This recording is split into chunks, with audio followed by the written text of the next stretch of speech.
Adorino. I guess I should be in Discord if I'm going to be in Discord.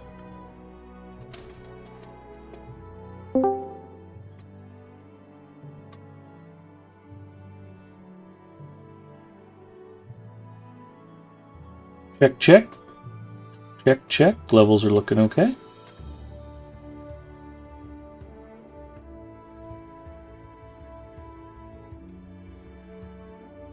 Big giant head, confirmed. Antler checking in. Hello, Antler.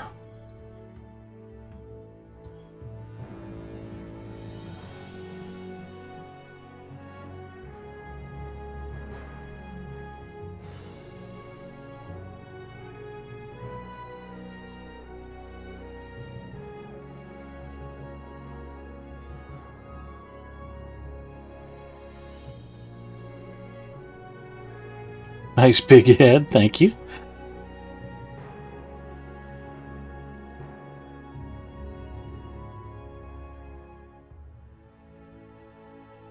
Ponton Finberry checking in. Hello, Ponton. Lotro stream is live. That is good to hear. Be very disappointed if I were a rerun right now. What else we got going? We can get Mandalinia entered. And hopefully the sound levels are good for everybody.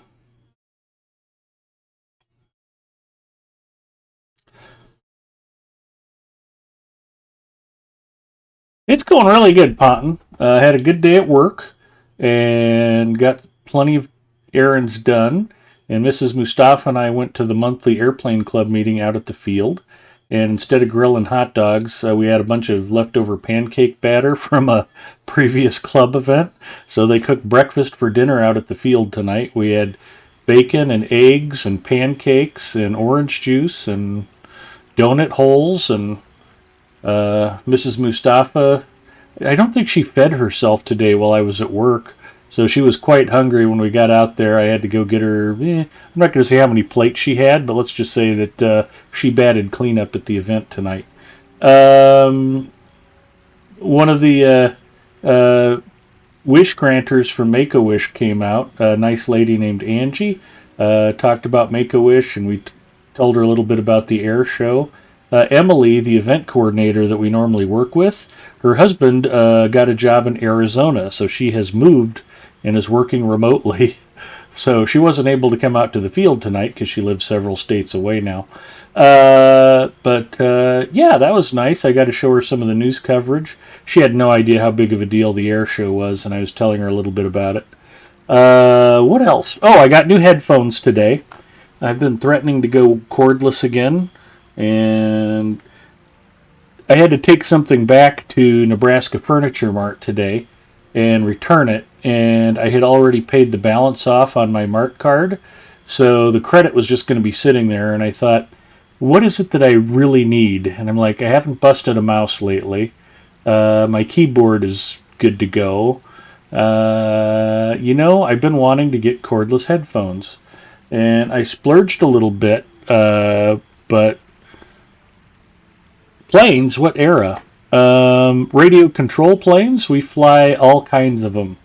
Old-timer designs like Quakers and Playboys and Buzzard bombshells that were originally designed back in the 20s and 30s, all the way up to turbine-powered helicopter and jet models. The air show was spectacular. Potton says, for the first time ever, I finally caved in and bought shared storage on sale. Only took me 11 years. You can never have too much storage. It's Skaboish says, hola, hello. And, yeah. So, new headphones. It took me a while to get these dialed in. They're a little fussy. 15 Stone says, oh, okay, I'm a fan of World War II air shows. One of the things that we did to raise money, 15 Stones, the Commemorative Air Force has a real honest-to-gosh World War II P-51 Mustang called the Gunfighter, and it's hangared right over in Council Bluffs, Iowa, and they donated a ride in the plane, and we raffled off chances to go win the ride in the Mustang, and we raised over $5,000 just selling raffle tickets for a chance to ride in the Mustang. It was pretty spectacular. Antler, who lives about 10 minutes away from the park, stayed home on Labor Day and didn't come out to the park to enjoy the air show. So haven't quite figured that out yet, other than Antler has basically failed at life and should be horribly ashamed of himself. But there's always next year, Antler. You'll have a chance to redeem yourself. Storage slots are on sale until October 6th. I've got all year to torture him about that. I am really looking forward to it. Yeah, a ride in a P-51 Mustang would be incredible. Wouldn't mind going for a ride like that myself. I'd probably soil myself, but, it'd be worth changing shorts just to go for that ride.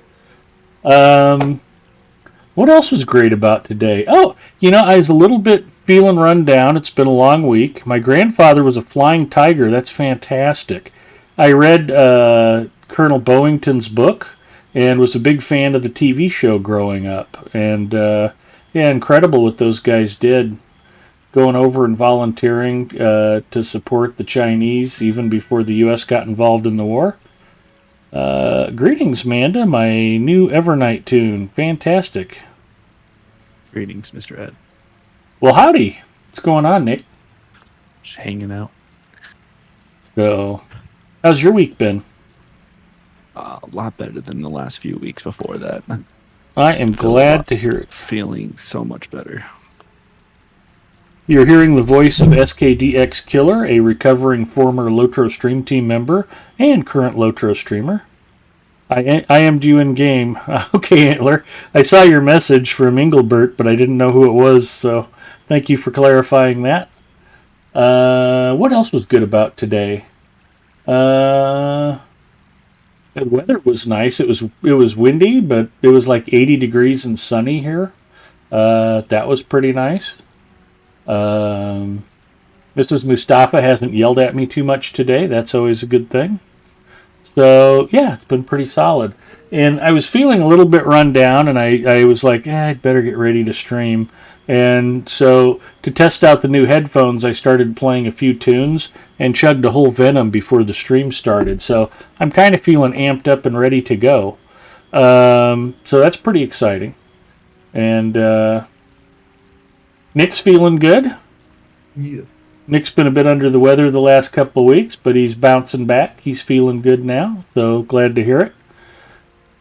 What have you been doing in Lotro lately? What's that? That's the game it says you were streaming last. I shouted you out and it says was Nick hangs out in voice chat and never actually watches the stream, so I do play. I haven't played Lotro in quite a bit. Yeah, okay. You haven't been streaming then either, I take it. No. Fun fact about Baca said he won't be able to join us. Yeah, that might be power related, or he's just got something better to do. But Bacchus has problems. They keep having rolling blackouts where he lives. So that's kind of a pain in the tuchus. I can't imagine what it'd be like to not be able to play video games 24/7. But, so, yeah, it's been a pretty good day. Always enjoy hanging out at the flying field, seeing my buddies. Always enjoy streaming and talking to you guys, so that's always a good perk. But after listening to 3 or 4 music videos on the new headphones and chugging a Venom, I'm amped up. I'm ready to go. And they're Sennheisers. Let's take a look at the box.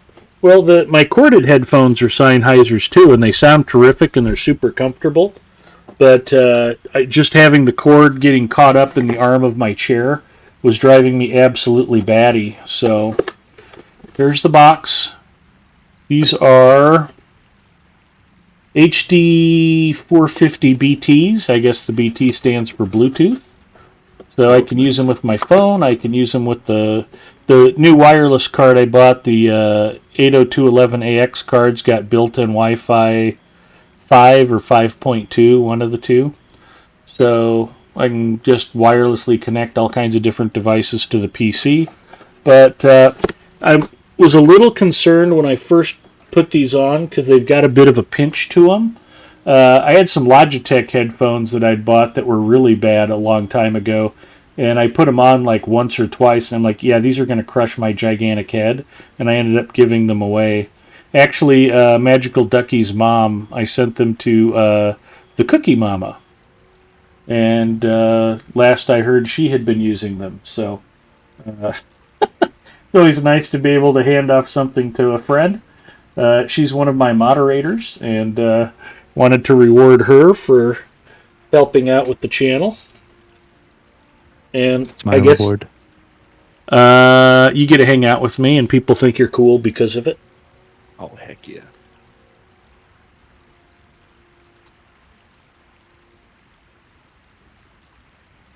Plus, just by hanging out with me, you get to meet super cool people like Donnie, who's basically your best friend now. And the day just keeps getting better. Mrs. Mustafa threw this package of cookies at me the other day, and they dropped on the floor.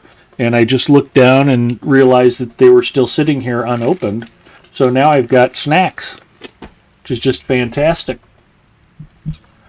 So yeah, everything's coming up roses for Big Ed Mustafa today.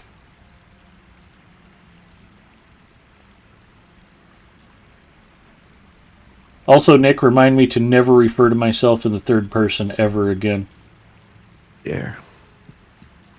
It's a terrible, terrible thing to do.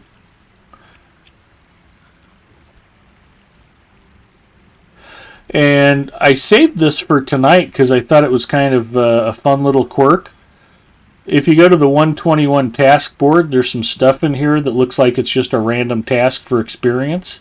These are actually tied to the Haban Aka of Thrain. These are good for rep, but for some reason the task board hasn't been updated yet. Now, the devs will not take note of this because I don't know that anybody from Standing Stone Games has ever seen any of my streams ever, and that might be the only reason why I'm still permitted to stream on Lotro Stream. So I'm not complaining about that, but I just thought it was interesting that these are sitting out here with rep tied to them, and it doesn't mention it. So if you're turning in level 121 task items, rest assured these are still good for rep. And why do we turn in task items, Nick? Rep. And experience points and item experience points and war steed experience points. You can earn titles, you can earn cool cosmetics, and most importantly, Nick, it helps get crap out of your bags. Never-ending fuss with that. Yep. You need to think of this as like just one great big colostomy bag, you guys, and it's important to clean the crap out of the colostomy bag, and that's what task item turn-ins help you do. And you're all welcome for that visual. I am here to help.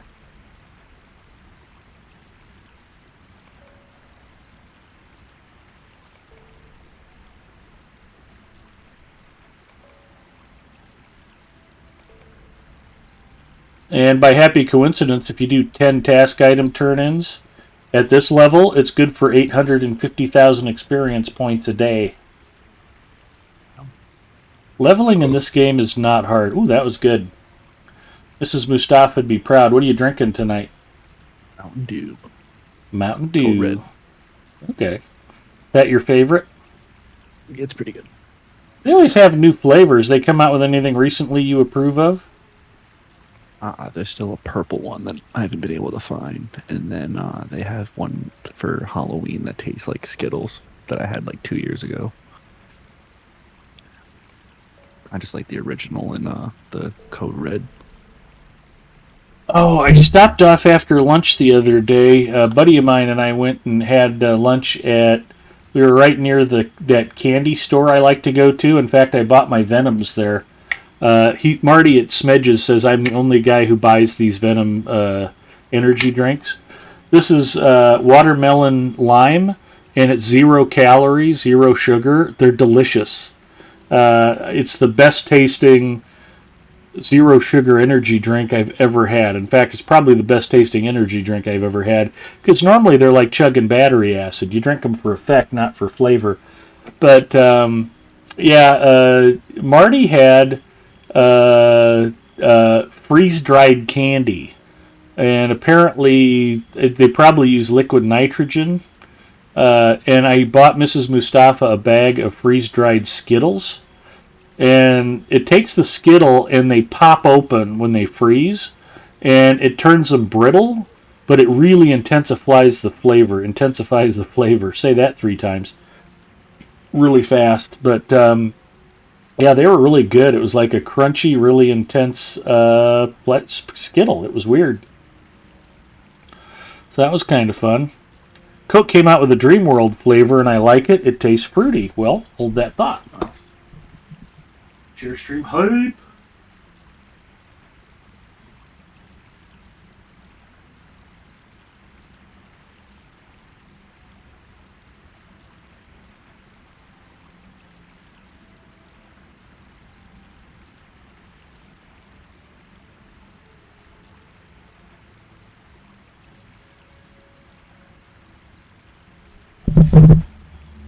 My man Marty at Smedges had Dream World Coke Zero, so I have one of these to try for the first time ever.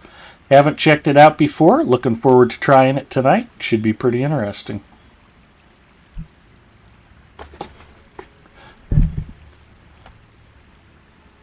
Now, normally when they screw with the flavor profile of Coke Zero, vanilla Coke Zero, vanilla orange Coke Zero, the problem is the zero sugar flavorings are god awful.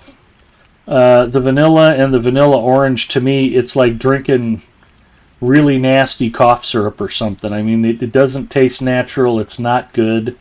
I've talked to people who like both of those variations. I think they're gross. I think they're nasty. And likewise, I can't really drink cherry Coke Zero.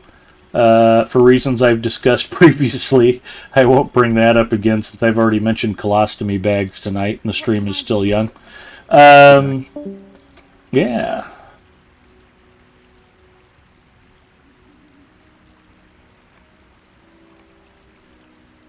But yeah, if you like vanilla Coke Zero, if you like vanilla orange Coke Zero, more power to you. There's a pretty good chance that when I taste Dream World Coke Zero, I'm not going to like it either, but maybe I will. It's the sugar flavor that gives it the kick. Yeah, I don't think the artificially sweetened vanilla or orange does anything to help improve the flavor of the Coke Zero. Coke Zero is pretty yummy by itself. Doesn't really need adornment. But we got our task items turned in for the day. Oh no, I'm at 9 of 10. That was weird. You know, I looked up and saw I'd completed my... I'm glad I checked. I got my task at hand reward. So I'm like, oh, I must be done. That's why you got to double check, people. Always double check and make sure you got all your tasks turned in. Plus, if I turn in one more stack, it frees up a pack space. That's the greatest reward of all. As Pot and Finberry has discovered just this very week, nothing is more valuable in all of Middle-earth than extra storage space. Viva La Dirt League did a pretty funny video basically describing the hoarding aspects of RPGs. I could relate. So there were several of us who were laughing about that. Ooh, look at me go.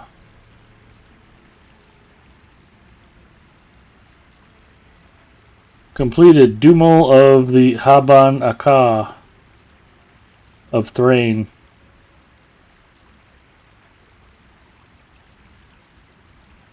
Yeah, I have no idea what the hell that means. I haven't even been out there yet, and I'm already up a rank. Plus, as we talked about on Free-to-Play Fridays, boom, Lotro points. Let's see what we got for that. That was probably worth 5. Well, we got a title. We completed a deed. Oh, I didn't get Lotro points for that. Okay, never mind.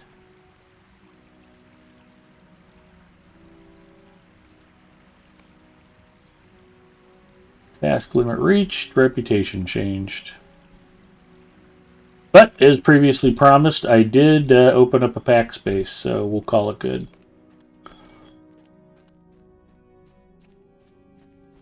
So I hope everybody else had a terrific week. Again, I don't know if it's an accident, if a lot of you are just like walking away and leaving Lotro content playing in the background and I'm getting auto-loaded. The YouTube replay from last week had like 660 views. Uh, get out, get some fresh air and sunshine. Watching my stream should be very low priority. Maybe some of you are stuck at school, some of you are stuck at work, stuck in detention, minimum security prison where there's not much to do except watch Lotro streams on YouTube. But thank you for watching. I don't benefit directly from it, but it's just gratifying to know that people are appreciating the stream, getting to live vicariously through the content a little bit while they're stuck doing other things. It's just good background noise to help your pets or children fall asleep. It's like, Big Ed's talking. Puts Mrs. Mustafa to sleep sometimes. It puts me to sleep. A lot of times I'll go back and watch the Friday night stream on Saturday after it's posted, just to check audio levels, make sure I wasn't sitting funny, spitting at the microphone or whatever, and I'll fall asleep. I'll take a nap while the replay is playing on the TV in the living room. Zinger checking in. Hello, Zinger. Houghton has returned with vanilla ice cream and chocolate syrup. Yummy. I believe it's the flashback area they added next to Lothlorien. Very cool.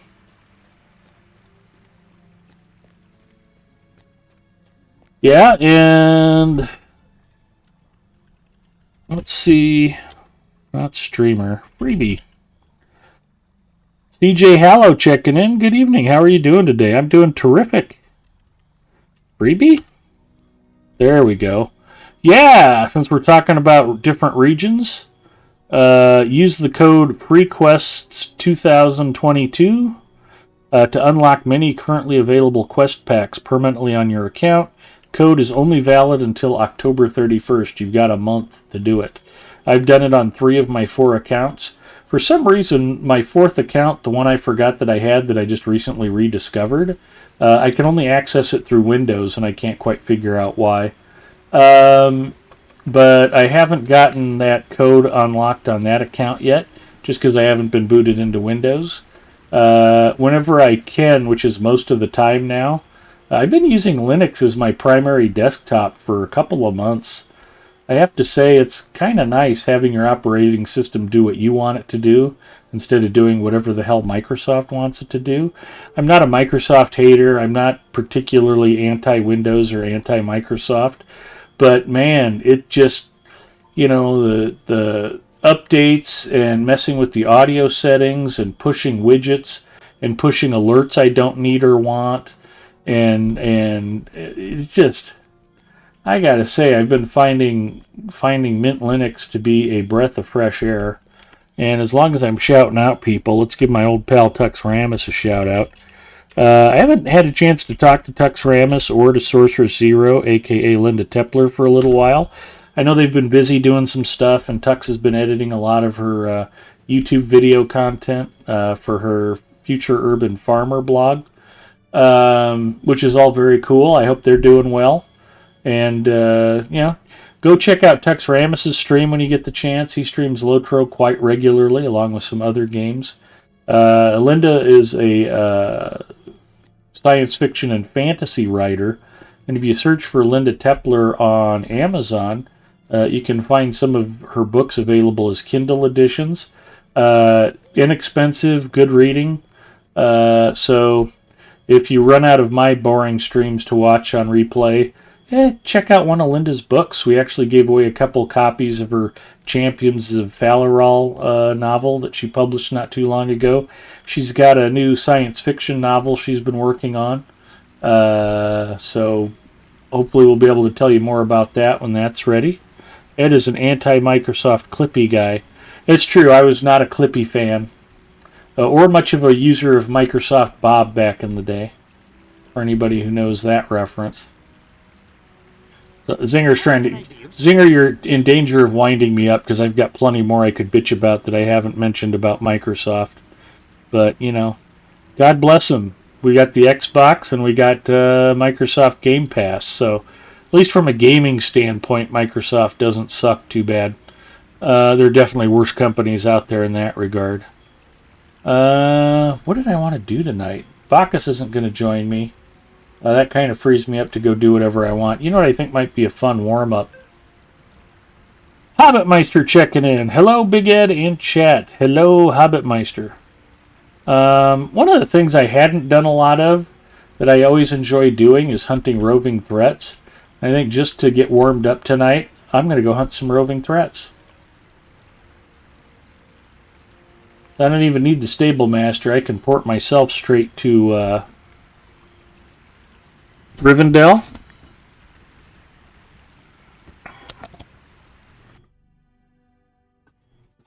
Okay, that's my first sip of Coca-Cola Zero Sugar Dream World. Fruity's a good description.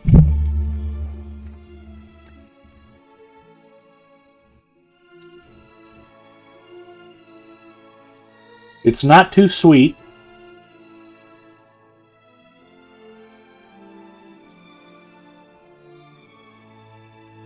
I want to say there's a kind of a tangerine peach undertone to it. It's hard to pin down. It's pretty good, actually. I like that.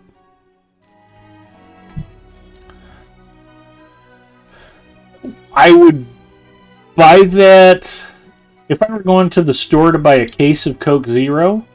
I might get 3 6-packs of regular Coke Zero and throw in a 6-pack of that just for fun. Which I actually probably need to do tomorrow. Mrs. M was like, your Coke Zero's on sale at Hy-Vee. She wanted me to go pick some up tonight after the meeting, mostly because she wanted me to buy her red grapes. She's had a craving for red grapes. Like, yeah, I'll go tomorrow. I'm glad I came home. It gave me a chance to get the headphone situation sorted out. These Sennheiser headphones sound terrific. I'm not sure how good the range is going to be. My old RF wireless Turtle Beaches, I was able to roam around the whole house and go out to the kitchen and still talk on the microphone and stuff. With Bluetooth, I think I've probably got a shorter range restriction. But, yeah, that's okay.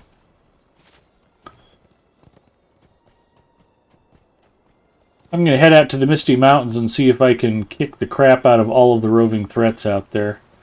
And if I can, maybe we'll go do another region or two. We've been grinding on high-level content on Wednesday nights. Mandalinia is my Adventures on Evernight character that I play on Wednesdays. And we got everybody geared up and ready for Remberchant, the Shelob raid. But we only got 7 people on Wednesday, so we kind of poked our head in there and got ourselves tortured by the first boss. Wasn't able to get through the first boss, but hopefully we'll be able to lure some more friends out with us this next Wednesday, take another run at it. But we've been running the stair battle in 6-man, and I've been getting some really nice gear that will hopefully help me do better. My morale is up from about 180 to almost 230. So I picked up 50,000 morale just from some gear updates over the last few days. Pretty nice. Cat Nody says, I thought it was only level 80 for free. Well, between now and the end of October, Captain Odie, you can get... I know War of the Three Peaks is included. Are they giving Gundabad away? Probably not. Ginger says, oops, I should have rated you. Hi, Ginger. Producer's level is now quarterly. Nope. Okay, so Gundabad's you still got to pay for. But War of the Three Peaks is currently being given away right now. Mordor is currently being given away now. So you can go well beyond level 95. And, I mean, technically it's all free to play. I've never spent a nickel on this game. Not of my own money. I have won some point codes in other people's channels and stuff. Will you stay and speak with me a moment? Will you help me? Will you help me? Now, we used to hunt roving threats a lot because the gift givers brands were good for acquiring... what were we getting? You could get your first stage, 100th level legendary weapons. But now, of course, all you have to do is show up and say, "Hi, give me a first stage legendary weapon," and they hand it to you. So, not really necessary anymore, but like I said, I've always enjoyed these fights. Cat Nody says, "That's disturbing news. Makes me think they're going to bump store costs up to compensate." Yeah, we'll see. But maybe not.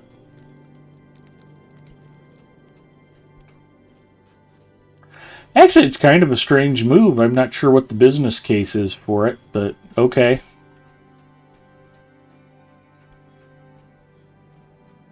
Well, they've done this giveaway several times and haven't raised prices. Yeah. I guess maybe as more and more people pour into the game and they're having fun, they don't mind spending some money after they get invested time-wise. Heck, even Pot and Finberry broke down and got some shared storage. Anything's possible.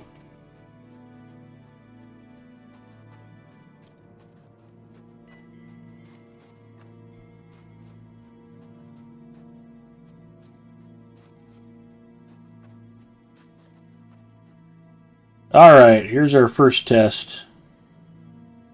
Although not much of one. This guy's generally one of the easier epics or roving threats out here. Hobbitmeister says, "I never complain when they give us free goodies. Only some few silly players do that." Yeah, I agree. I'm grateful.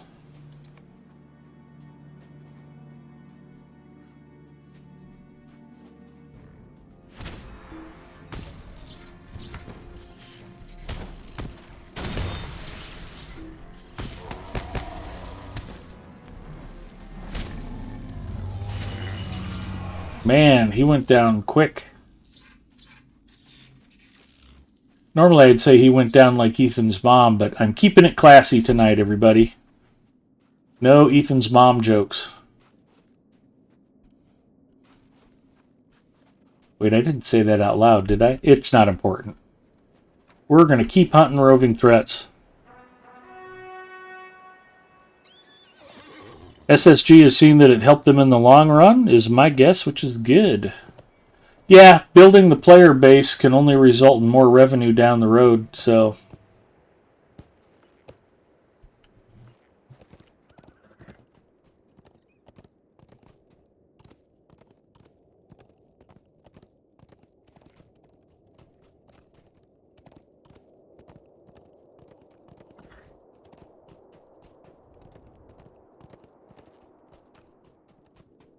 This is, after all, your current most powerful character on your account.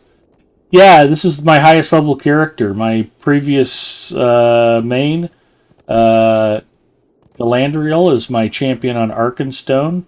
Level 130. I parked her and never went to War of the Three Peaks on her, so Mandalinia is actually my highest level character now.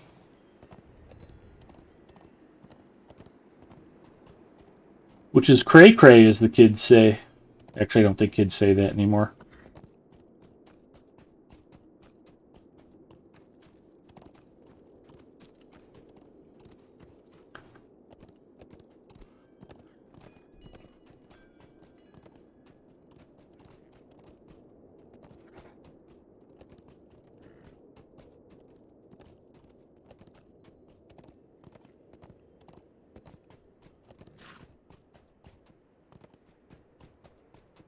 Seen a few join, return to Lotro because the Rings of Power series.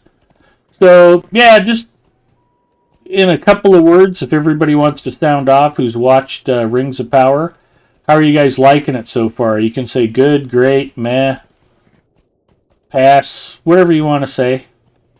It's just your opinion. Nobody will judge you for it, except this is the internet, so you'll definitely be judged for it.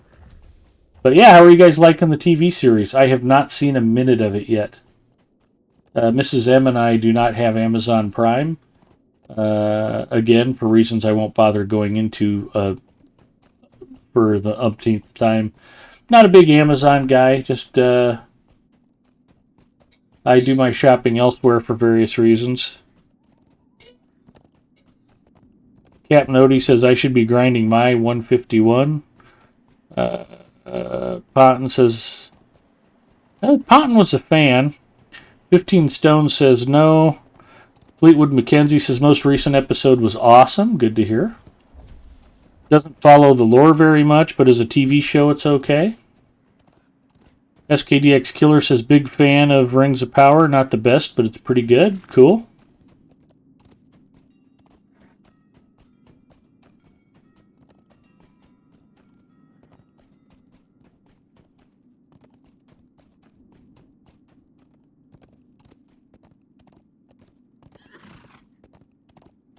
Well, in House of Dragons, I've heard pretty good feedback about that too. So if you're a fantasy aficionado, there's a lot to like out there in TV land right now. I haven't seen a lick of that either. In fact, and again, I won't bore you for all the reasons why, but I watched the first 7 seasons of Game of Thrones and never watched season 8 and probably never will. I just never heard a good word about it from anybody. And was like, yeah, okay. I'm happy not knowing how it ends. I can imagine how it ends in my own brain. And that's okay. So, yeah, hopefully House of Dragons is being enjoyed by everybody. And I think some more people are checking out The Witcher on Netflix. And I enjoyed that quite a bit. I actually watched both seasons of the show before I started playing Witcher 3. Which has been a lot of fun. That might be the best $10 I've ever spent my whole life buying The Witcher 3. Oh, Zinger says I still need to go watch the latest season of Westworld. I do too. I thought season 3 was the last season. Blew my mind they came out with a new season of Westworld. I thought it'd been canceled or finished.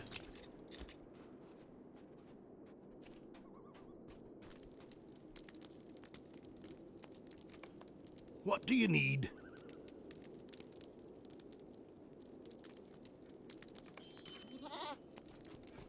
Hobbitmeister says Witcher is awesome. Cap Nody says, as a show standing on its actors' merits, The Ring of Power is okay. House of Dragons is better.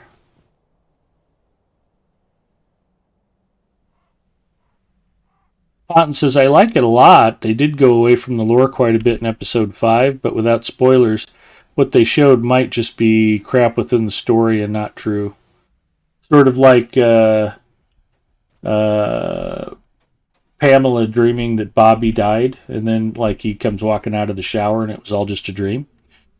Big Ed, if you read George R.R. Martin's series, you'll have seen the movie.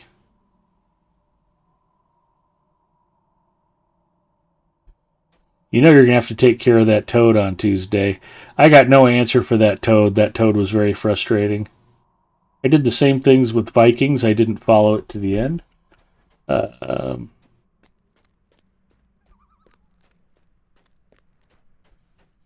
no, I want to go this way.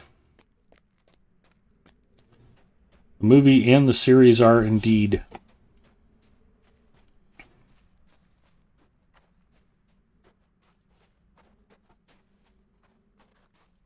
Yeah, I thought Witcher 3 was just a lot of fun and great storytelling and just kept my interest peaked. Very cinematic. Very frustrating at times.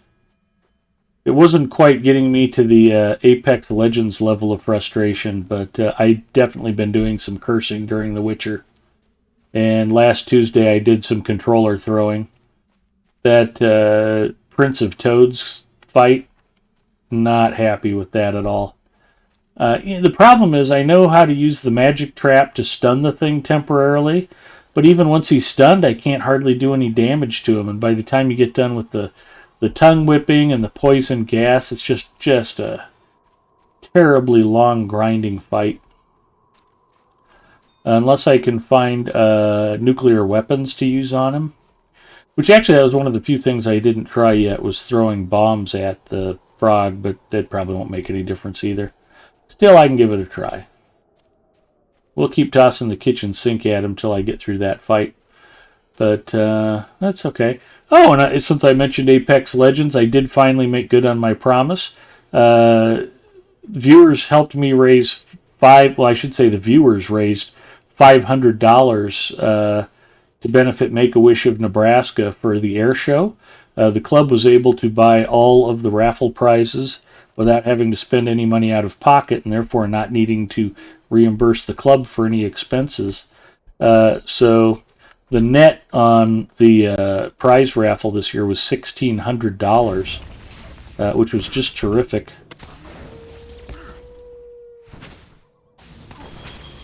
You're going down, clown. There he goes. Krabicom did not make it. 2 down, 2 to go. Another town and one more show. So why did I bring all that up again? But I said if I hit goal when I started the fundraiser, if we raised $500, I would stream Apex Legends for an hour for every $100 raised. And if we doubled the goal, I would unlock Mad Maggie and play as Mad Maggie for 10 hours if we hit $1,000. Fortunately, that did not come to pass. I did not have to play Mad Maggie. But last Saturday, I streamed Apex Legends for a little over, it was probably 5.5 hours. Now, that was a game I originally tried to stream on Linux, and it will run. It doesn't run very well. I was getting about 5 or 8 frames a second. So I felt bad about getting in one match. Even the one match where I was playing at about 8 frames a second, I think I still had a revive. So I wasn't completely useless to my team, but I was pretty close to completely useless to my team. But I switched over to Windows. And now this is the Ice Giant. I think he's got an insta-kill I've got to be careful of. So, where's my mouse? These white backgrounds, I sometimes lose my mouse pointer. There we go.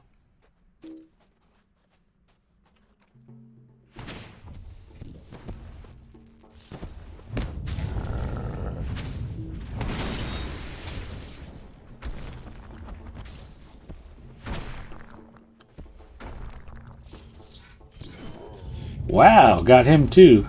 Gruthers did not make it. So there's a couple more spawn points up towards the top of the hill, but I shouldn't have anybody else over on the side of the map. We'll go take a look though, just to make sure they're clear before I move out. Ed, are you paid by SSG? Because man, you make more views than the other SSG works on your YouTube. No, I just... I love the game. I am happy to be showing it off. I'm glad people are enjoying the streams. But, yeah, I'm never going to be able to compete with Court of the Rings or any of the other developers when they come on to show off new content. I'm never going to be able to compete with the numbers that, the Tolkien professor puts up, Corey Olson. Those guys all do a wonderful job of keeping us informed, of showing off the game. And I enjoy catching their streams. Here's the 4th dude. Maybe this is the Ice Giant I needed to be afraid of. That's okay. We'll kill them all. This is the guy with the insta-kill, though.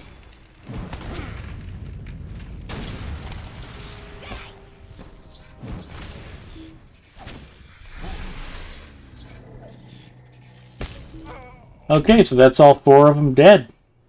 Easy peasy.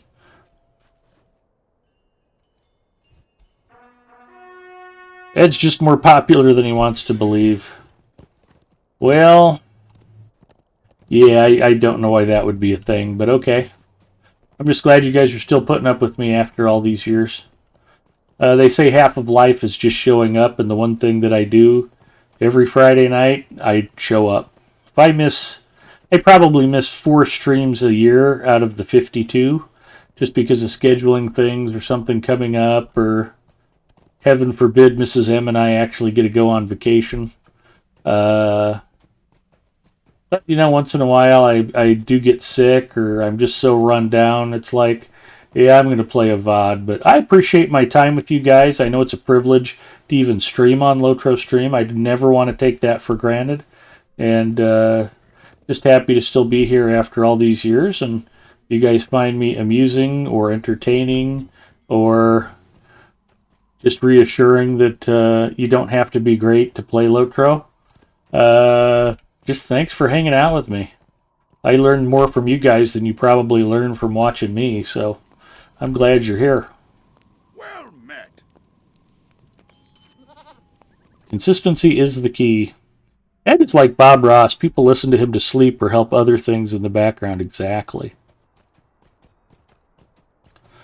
Half of his views come directly from Coca-Cola as they try to decide from week to week if he should get that sponsorship. Let's give them their lack of money's worth.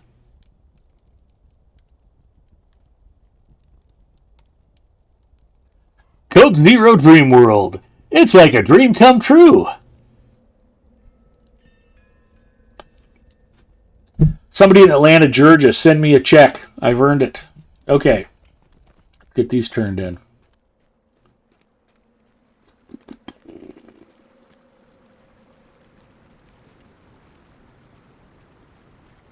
Greetings.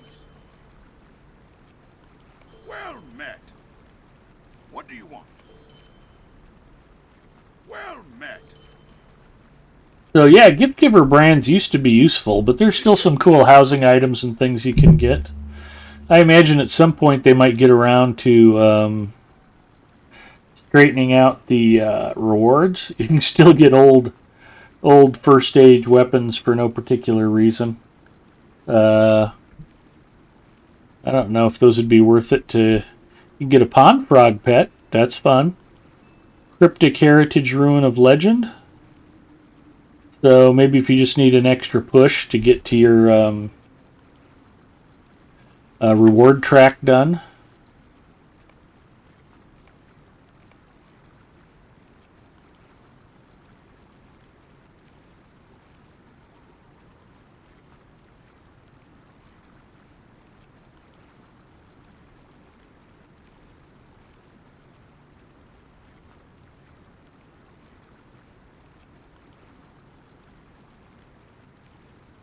There's everything that's not old, out-of-date, first-stage weapons. Tapestry of the White Tree, Tapestry of the Great Dragon. I think I've got room for stuff in my house. Let's get a Tapestry of the Great Dragon.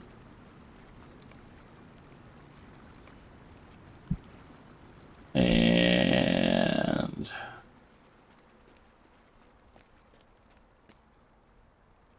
we'll go hang that up at my house. Ooh, I got to math them for something too. That's pretty exciting. Damaged fur. Clipped ear. Sleek fur. Sleek skin. Ear. Pristine hide. Shattered hatchets. Westimate soil. Crooked finger bone. Broken halberd.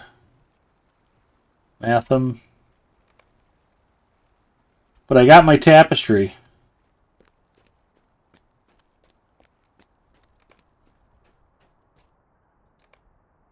So let's head to Casa del Mandalinia and hang it up. Can still use the old LIs as skins if there are any good skins there. I tell you, the one LI that I really like, I used to try to make all of my characters make their own first stagers. And my hunter on Arkenstone, she made her own crossbow. And it looks cool, and I really like that she made it and that it looks cool. But it's the only high-level crossbow I've ever seen, so I don't know how cool it is. Maybe it is pretty cool. grab those. Is there a wall space without a fish trophy is the question.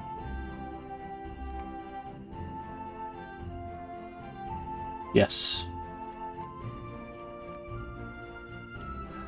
I've got a banner of Gil-galad hanging.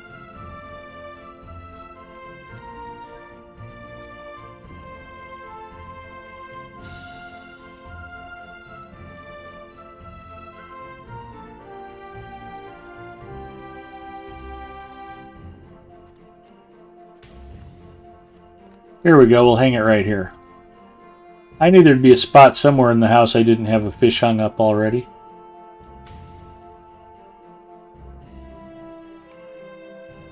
Okay, well, it's... I don't know.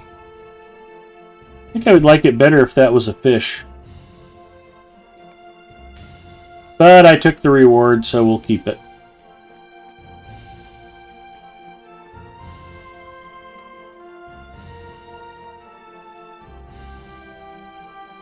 So many more people are fishing lately.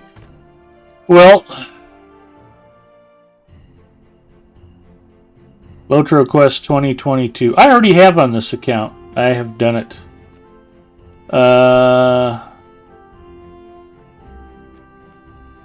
I've got one account I can only get to on Windows that I haven't done it on yet, but I will. So, yeah, I mean, the reason people are fishing is for Gundabad cooking. I think the, well, I don't know I'm there. Can I do Gundabad cooking? I can do Gundabad cooking. Let's look at the recipes. The cooked food, if you want to do something, it requires fish fillets.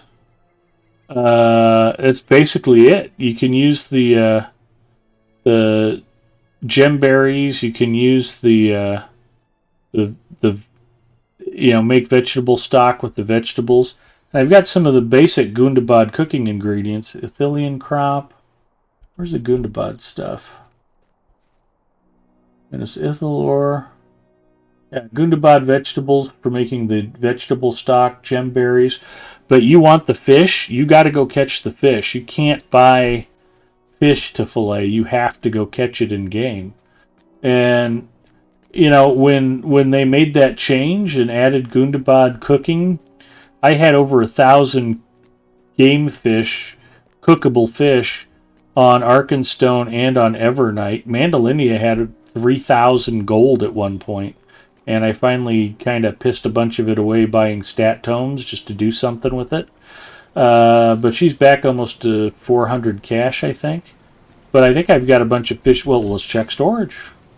I think I probably would have them in her personal storage. Let's see if I've got more fish fillets stored away.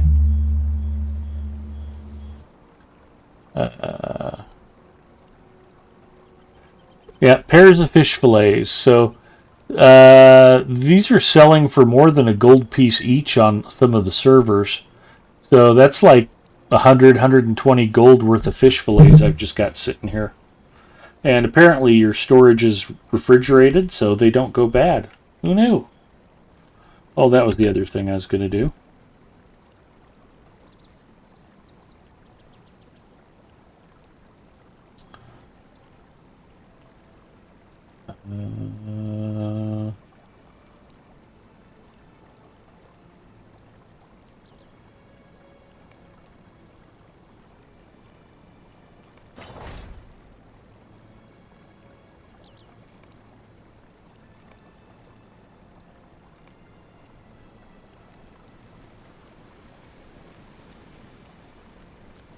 Those are apprentice cooking.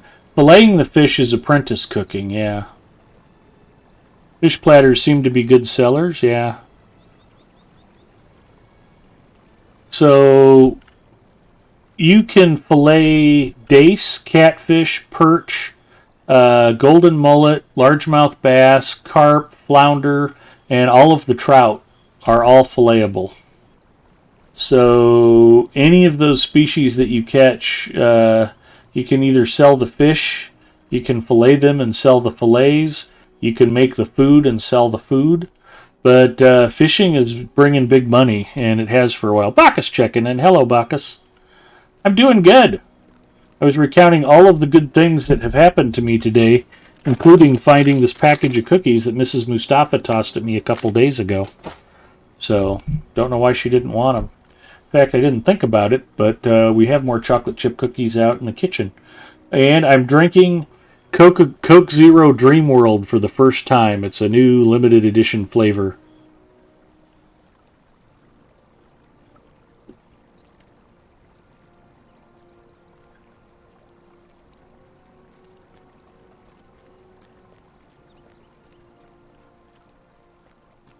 So, roving threats.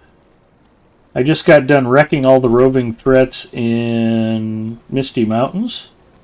It was actually easier than I expected it. Oh, perfect. Let's go wreck them in Angmar.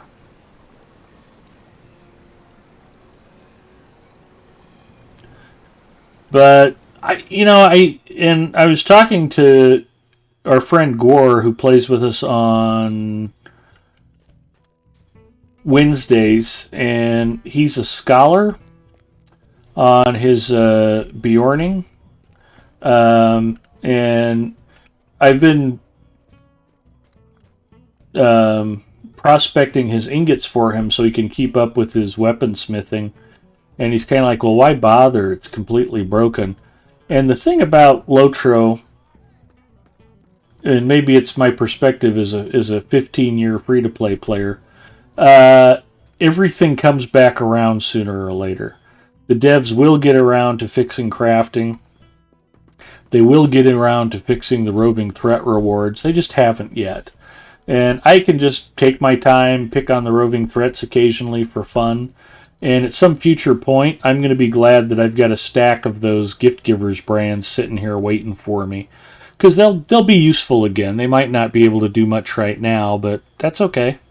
If you don't want to do roving threats, don't worry about them. But if you're doing roving threats, don't burn off your gift givers brands too soon. They may come back around. Now, some stuff never comes back around.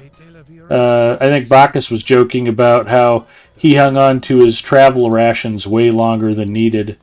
And there's probably still a few players that have travel rations saved from the good old days, because it's like, well, maybe they'll be a really valuable oddity.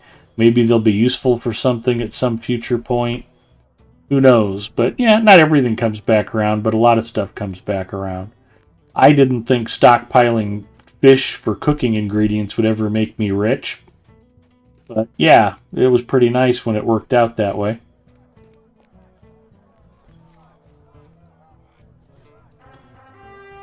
Plus, crafting is a good way to get starter gear or hard to get gear. Yeah, and one thing that I really did confirm doing free-to-play Fridays, because I like to organize my characters into crafting circles like I talked about, it was a huge plus having, 4 characters who could craft gear for one another and share crafting materials, because you could really keep your whole team really outfitted nicely and ready to just go kick ass and chew bubble gum. The gear I was crafting below level 50 was so much better than the stuff that was dropping in loot normally.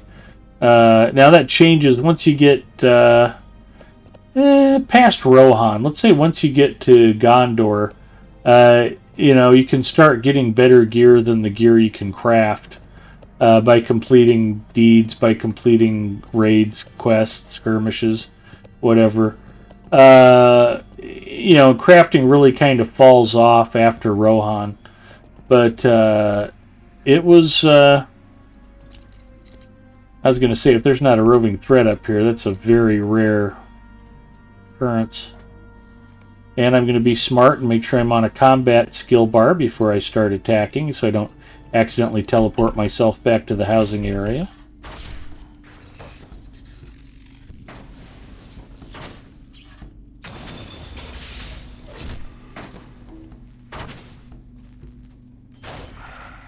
He did not make it.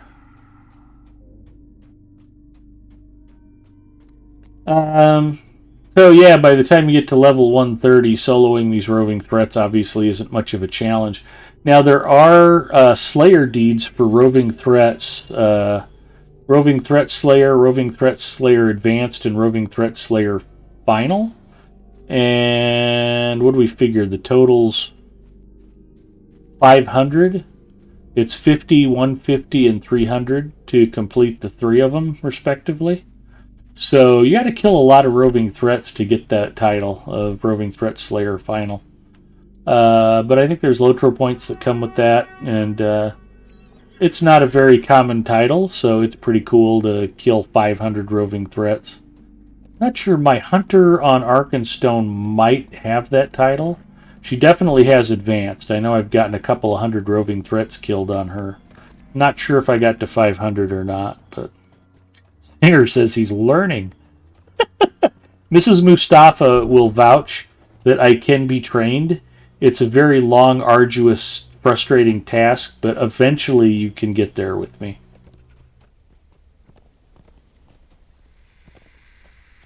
Zinger kind of gave up on me. He used to be my seeing eye hunter who led me around and kept me from getting lost. And eventually he just realized he'd rather just take a nap or go watch MacGyver reruns. But I always appreciated his company. So let's see where the next one is. Could be up on this ridge line, but no so far. Oh, yep, there we go. Shakatrog! Come on, Shakatrog, let's party.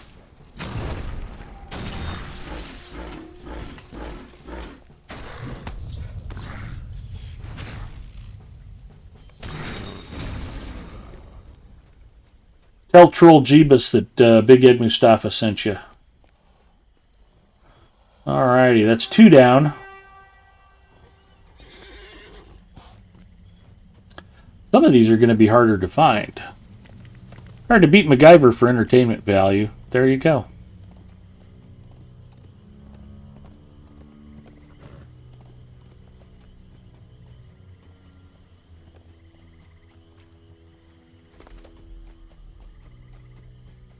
If I were on, I probably wouldn't be here. That's true.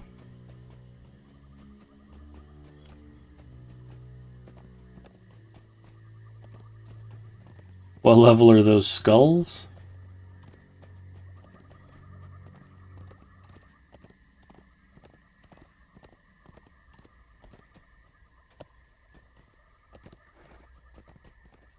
Ah.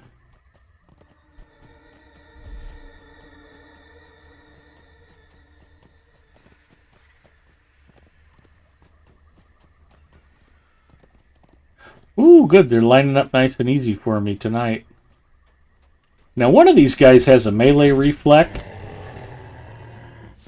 And because of it, I was never able to fight him on my champion.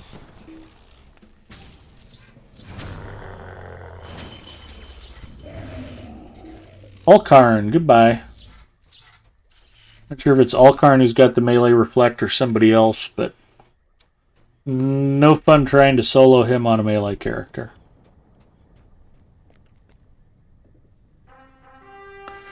Or is that Ed is the boss of Death Skulls?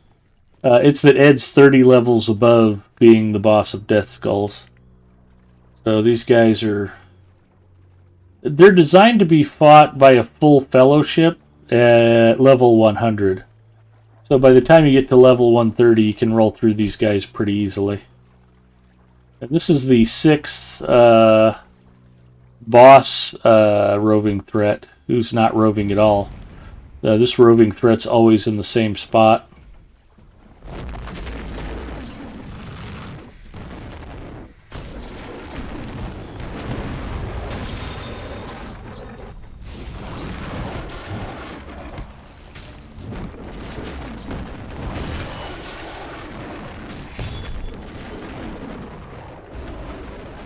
Hammerdam did not make it.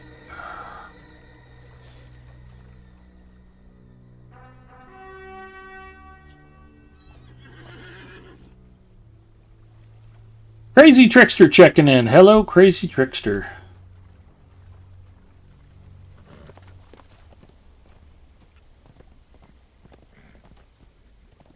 Always good to check and make sure you got your Slayer deeds done when you're going through some of these old areas.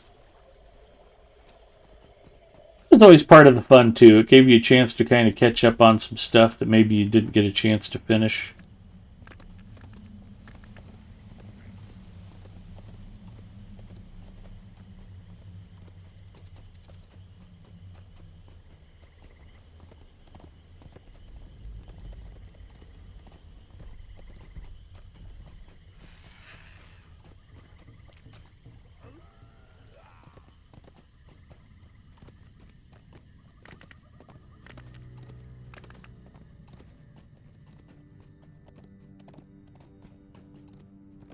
What are these deeds that you speak of?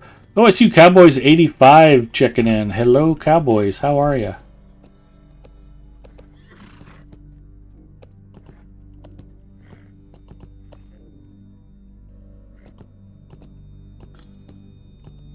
There's a man who streams some Lotro.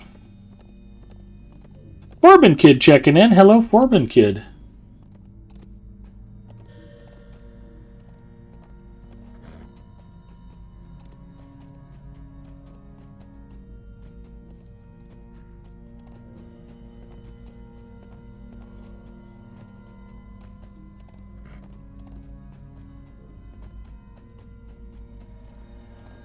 Man, I'm batting 1,000 tonight. These guys are really lining up well for me.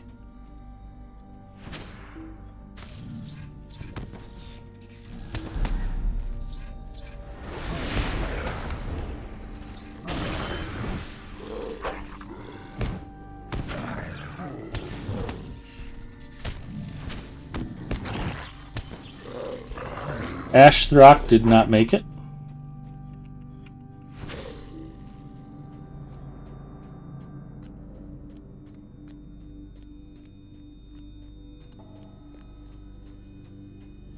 There's a couple more spawn points over here, but normally you only get one out in this section. One roving threat, that is. So it's really a matter of just looking around and making sure. Like there's going to be one at this spot, or this spot. There's going to be one at this spot or this spot. There's going to be one at this spot, or this spot. So you just kind of have to go around and check and make sure that you get all the usual suspect places checked out.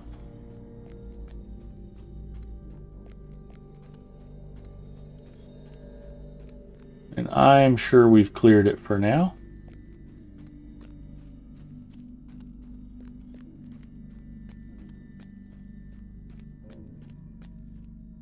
So, why oh why can't we have cat class and wolf class characters to rival Bjorning? Because if you add werewolves, you have to have vampires. And then it'll all just get silly.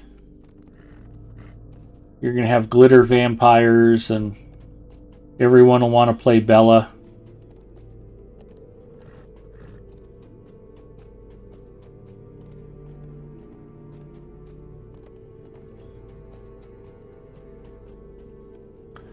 And then once you get vampires, everybody else is going to want to play Buffy.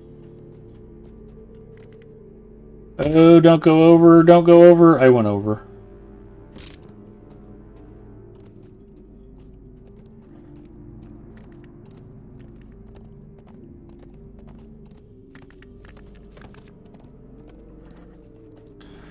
Wait, isn't that draw power a vampire skill? Yeah, a little bit.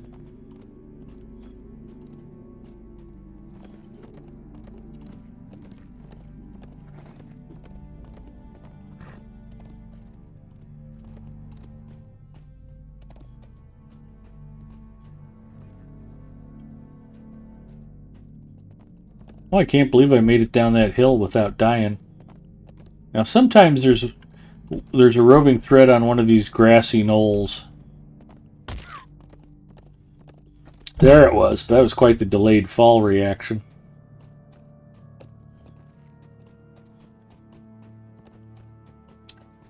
So we don't have one down in here,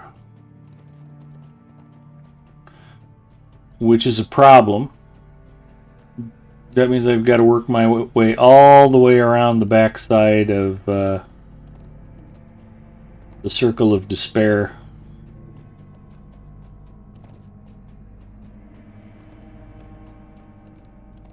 There might be one on the far side over here.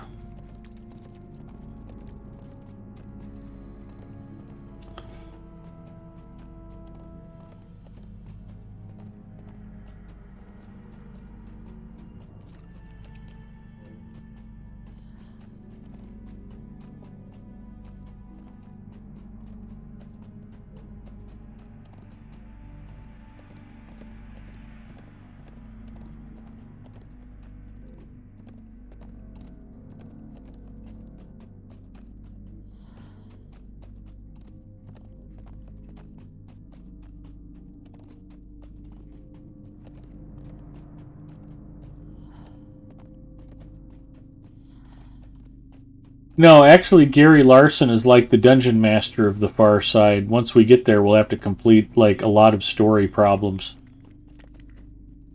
So it's one of the most feared and treacherous zones in the whole game.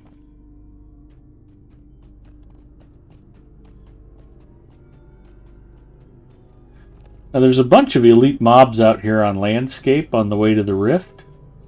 But once in a while you'll catch a roving threat out here wandering around with the rest of them.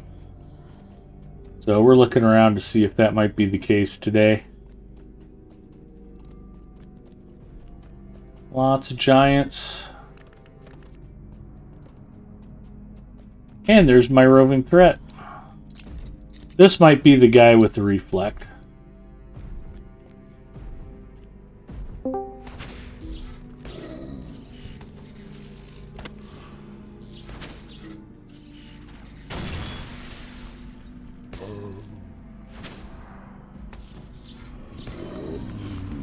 Valnus did not make it.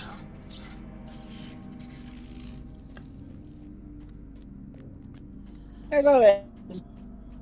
Howdy. Oh, I'm in the wrong channel tonight. Donnie, how you doing, buddy?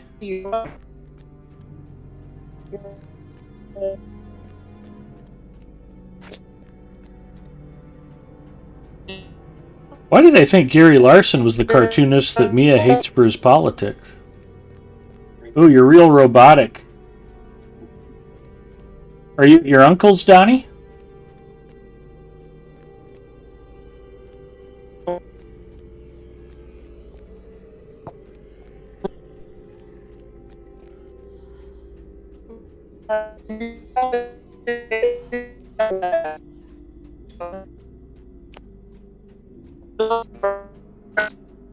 It sounds pretty cool. It sounds like you're like auto-tuning your voice through a synthesizer and playing your voice like a musical instrument, but nobody can understand a word that you're saying.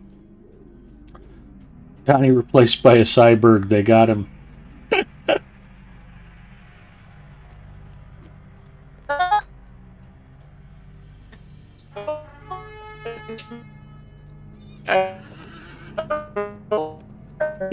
Yeah, Donnie, we're going to have to clip this for you and play it back. You won't believe how weird you sound. I mean, even more than usual, buddy.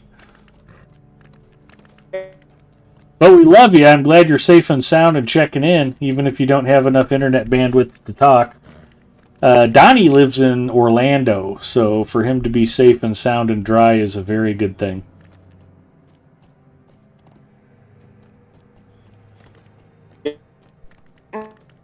No.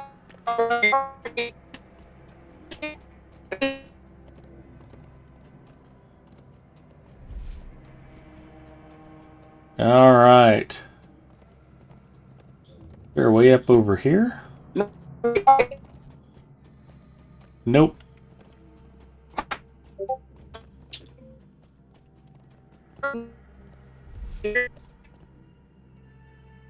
Oh, we've got a named rare nemesis. Let's murder him. There we go. I got a barrel shard for that.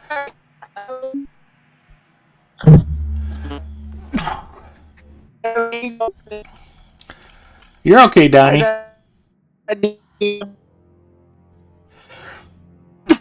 Excuse me, I normally try to mute those. Those came up pretty fast. Donnie, I'm going to go ahead and switch to the Lotro stream channel so nobody else can come bebopping in unexpectedly. But, yeah, I'll talk to you soon, buddy, and I'm glad you're safe. I appreciate you checking in. Have a good night, Donnie. There we go. And Gipio checking in. Hello, Gipio. Thank you for showing us your cans. Mr. Neo is here. Hello, Mr. Neo. Thanks for checking out the stream. Also, Gipio, I talked to Gore. He was very upset he missed the Apex Legends stream and was wondering if I was going to be playing Apex again anytime soon, because he installed the game just so he could hopefully join us. And I told him, well, I have to check with Gipio, but if he's up for it, maybe we can play Monday night. So I did not hate my time back in Apex. I was able to avoid Mad Maggie. Nobody's playing her, which gratifies me, since I hate her so much. And yeah, I'd be willing to play some more. I didn't do great, but I racked up some kills and got a couple of wins, amazingly enough. And I had a 3-kill, 1,000-point damage game. I hadn't played in almost a year, so that wasn't too shabby. I gotta go the long way around. I always forget how big the Circle of Despair is. It's kind of annoying. If we cut underneath and come back up the other side, we can probably head towards Gathforthner and find this last roving threat. I think I've murdered 5 of the 6 so far.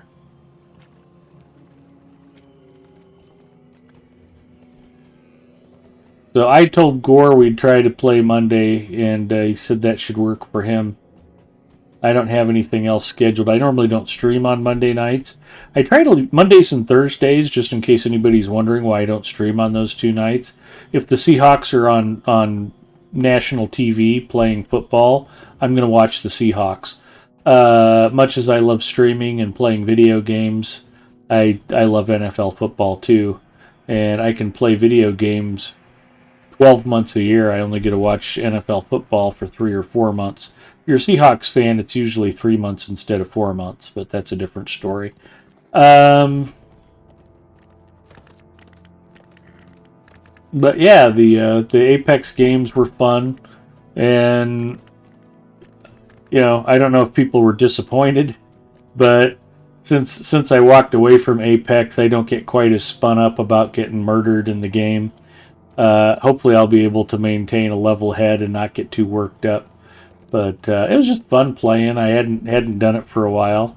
And in fact, when I was at the Furniture Mart today, picking up the wireless headphones and returning some stuff, by happy coincidence, they have a boutique gaming PC section, and they have no idea what they're selling, but they're selling it. I mentioned I picked up my G413 keyboard there. It's a $120 retail keyboard. They sell them for $67 because they have them in their warehouse and they don't know how else to get rid of them, so they just mark them way down near dealer cost and hope to move them so they don't ever have to restock them again. But you can find keyboards and peripherals and things there. I haven't price checked these Sennheiser headphones. I mean, it's kind of irrelevant. I needed to use the credit on something. So I bought a pair of wireless headphones, and they're good headphones. And maybe I could have got them for $99 on Newegg, and maybe not. But I'll probably get bored and take a look at what the online cost is for these headphones, just to reassure myself I didn't get soaked too badly. But when I walked into the esports PC gaming section of their store today, they had 3 live Twitch streams playing, and 2 of them were Apex Legends, so that's kind of neat to see. Usually there's one back here in this crevice.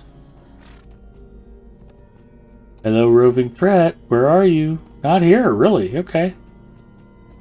I guess pretty good on the rest of them. We'll see if we can find them. I think you already killed all 6? That fast, huh? Let's take a look. Well, like I said, I was running into him. Boom, boom, boom. Zinger for the win. You're not wrong. I didn't realize. I thought there was still one left. I'm out here looking for something that's already dead. Mad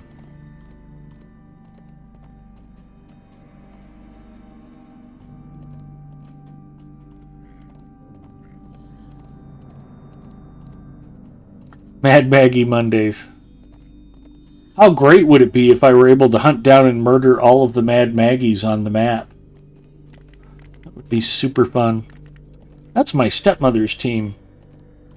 Kipia says, I'm down, however I work second shift, so I won't be getting on until 11 p.m. your time.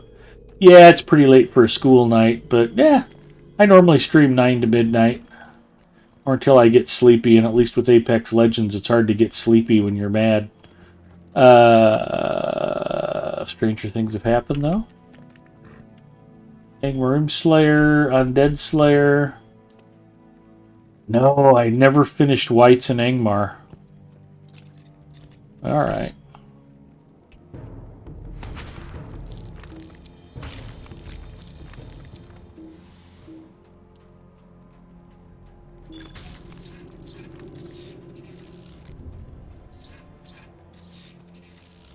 And that's the other fun thing about roving threats. You know, you come out here, you don't have to get them all.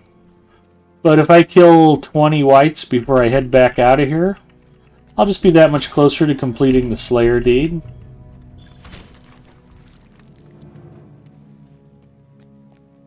And at this level, they're pretty easy pickings.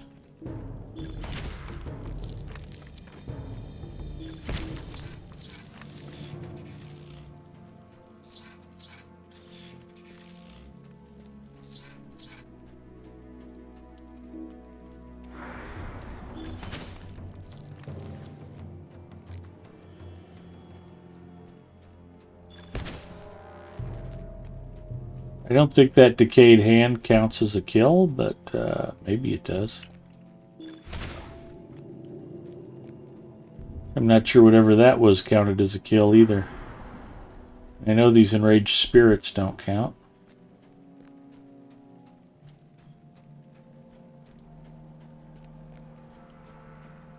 Looking for undead, not you yahoos. Kipio, maybe you can sneak on your phone and play mobile Apex with Ed. Yeah, that sounds super fun.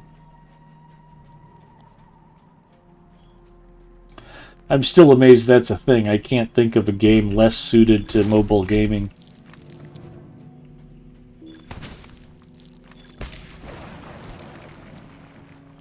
Ooh, more undead. Thank you for popping up for me.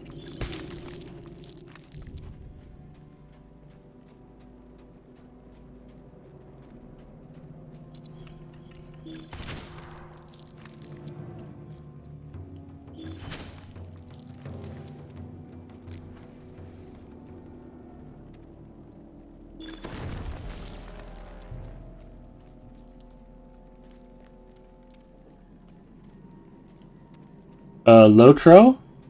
Yeah, I don't know you can play much Lotro on mobile either.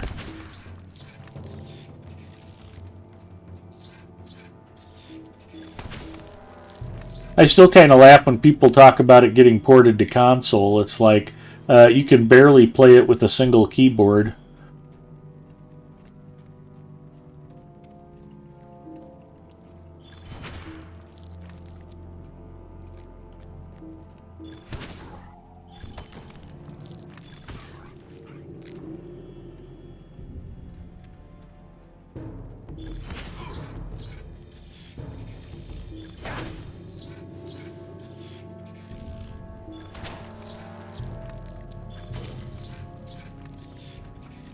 So I guess as long as I'm out here, we'll just keep murdering them until I get, I think, Undead Slayer basic done. I need like 10 more undead. Same reason StarCraft 64 was such a big hit. Well, StarCraft's a mouse game, so I wouldn't have wanted to have played it with a controller. Turbine went mobile. Yeah, and they've made a huge splash.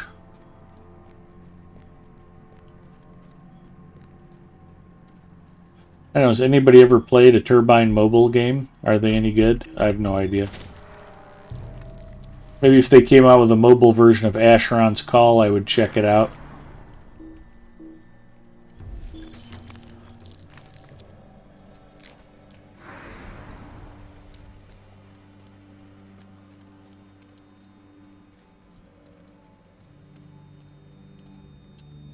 That doesn't count as an undead. It's weird, because it says it is. It's not a whole undead, it's just a hand, so it doesn't count. Who knew?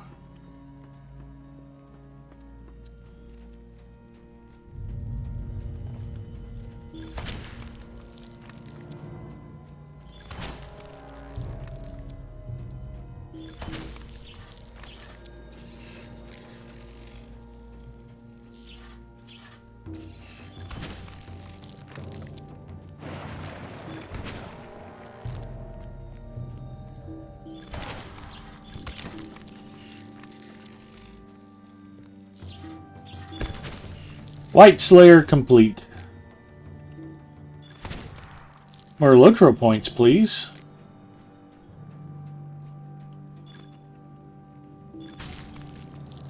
I just need to kill 198 more for White Slayer Advanced. I can do it. Sorry if this isn't the place for this, but are there any kinships willing to take on a new player?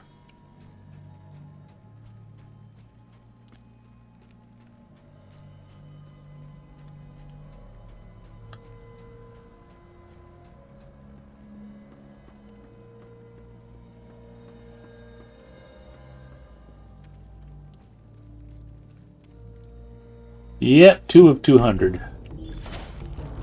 197, 196. Alright, let's make like a bird and get the flock out of Angmar.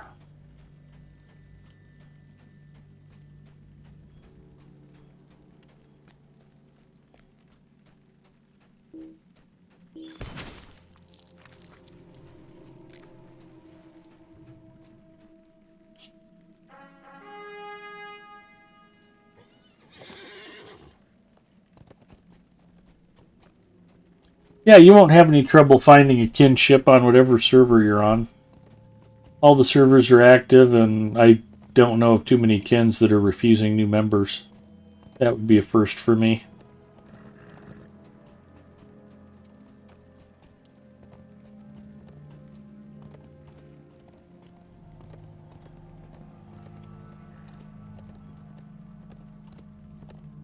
But Crazy Trickster, welcome to Lotro. There is so much to see and explore and so much content to work your way through. I envy you.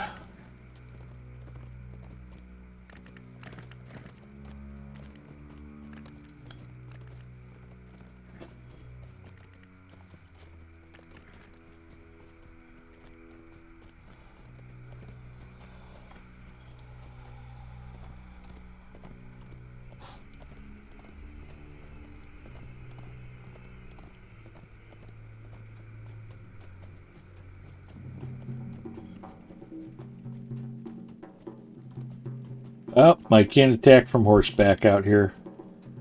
Doggone it, I wanted to smite some Urukai as I rode through.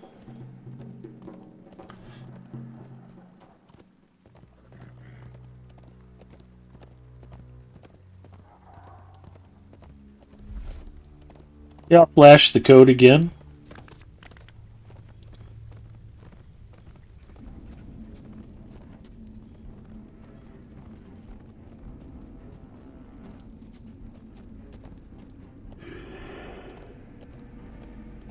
That is a lot of free content.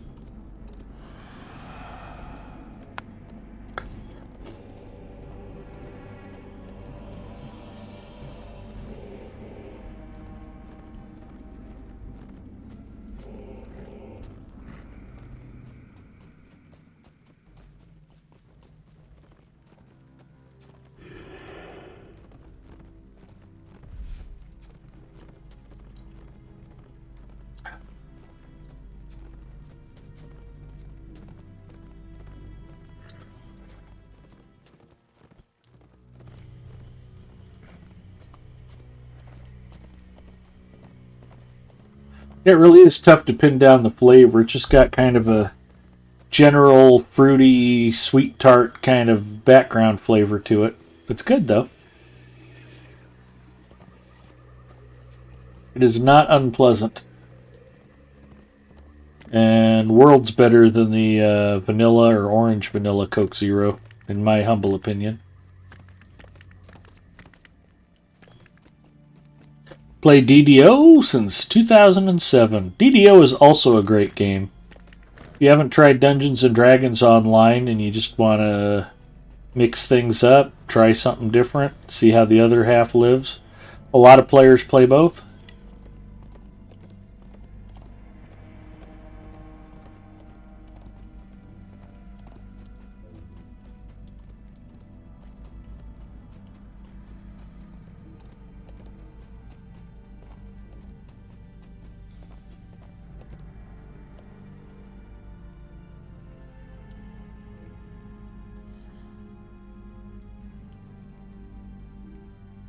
Come on, Lotro client, catch up.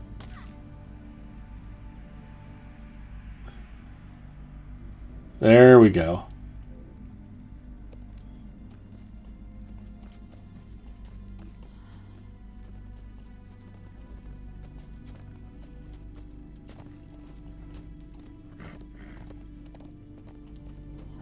Haven't played too much over the years. I can relate. I had an open beta invite because I was an Asheron's Call subscriber, and I played during beta, and I thought Lotro was a really well-polished snooze fest with nice graphics and great music. It just wasn't very interesting, the parts that I played through in beta. So I never picked it up at retail, and it wasn't until after it went free-to-play that I came back. So I often joke that I'm the world's only 15-year free-to-play player.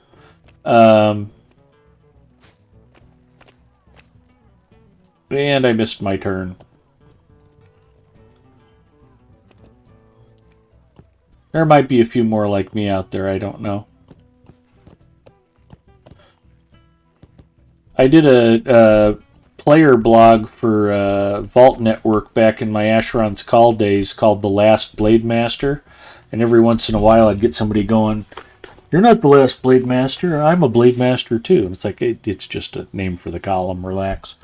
But yeah, people used to take offense at the thought that I thought I was the only Blade Master still out there.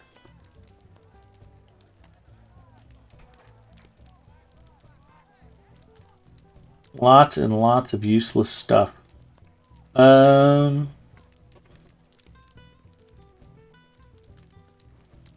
I bother to sell it? I suppose I can. Since there's a vendor right here. Do you wish to see my wares? OSU Cowboy says, I was in the alpha, fanboy hooked from the start. Did you get in on the lifetime subscription, OSU Cowboys?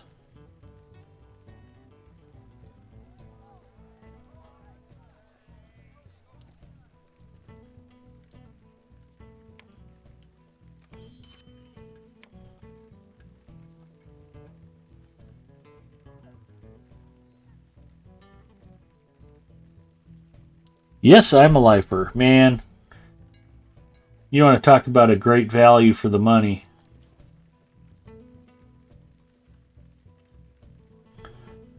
I can't really have any regrets about not being a lifetime subscriber.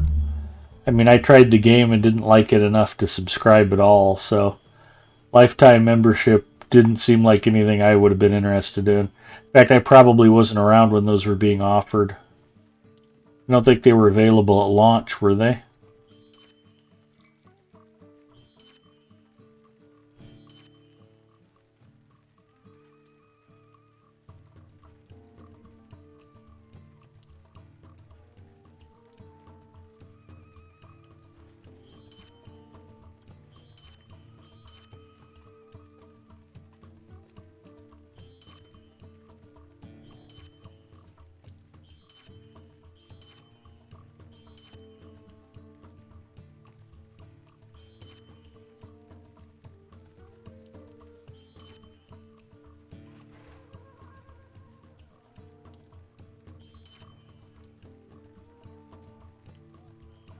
The Zen of Games says, I started during pre-order beta and have lifetime. Best MMO dollars ever spent. No doubt. If I only knew then what I know now.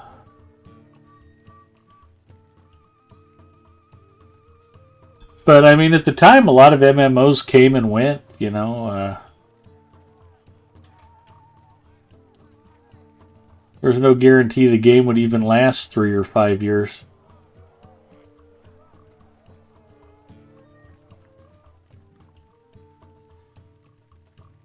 It was a leap of faith for the people who actually got the lifetime subscriptions back in the day.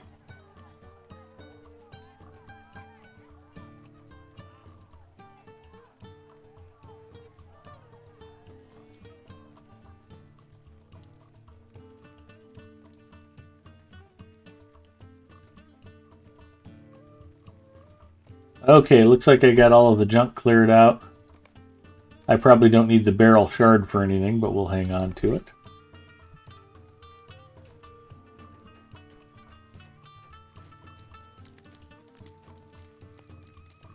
The winter wind speaks your name. You are a stranger to Hobbitmeister says, Big Ed, you're not incorrect. Back then, MMOs were coming and dropping like flies left and right. May I be of help to you? Greetings, Etelaviras. May I be of help to you?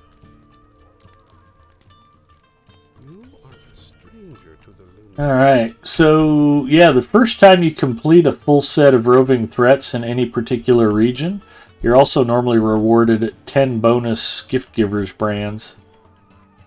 So that's super fun.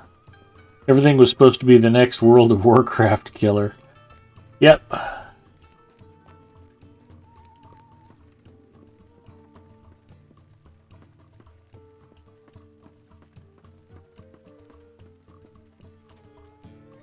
Will you be sojourning here? Here's the $64,000 question. Can I kill Rotspittle by myself? Let's give that a try. Antler says, well, I'm off to bed. Husker game is 6:30 p.m. BTN tomorrow. I wonder if any of our friends are going to have a party. As bad as the Huskers have been and the coach getting fired, nobody feels too much like celebrating Husker Saturdays around here.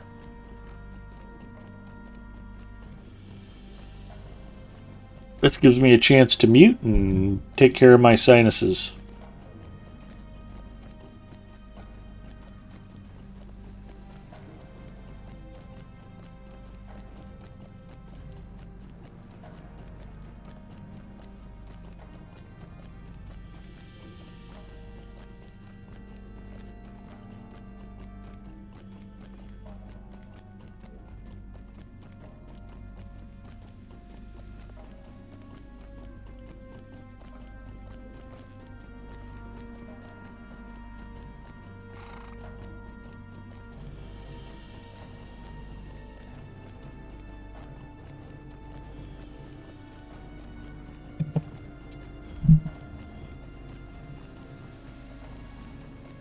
Lotro killed WoW for me, never logged in ever again after Lotro came out. Answer is yes, now pay off my home, please. I hear it was sold out, the game? That's good. Same with Lotro, I remember a post comparing Lotro to WoW. Id Ideas Turbine had never made it into game.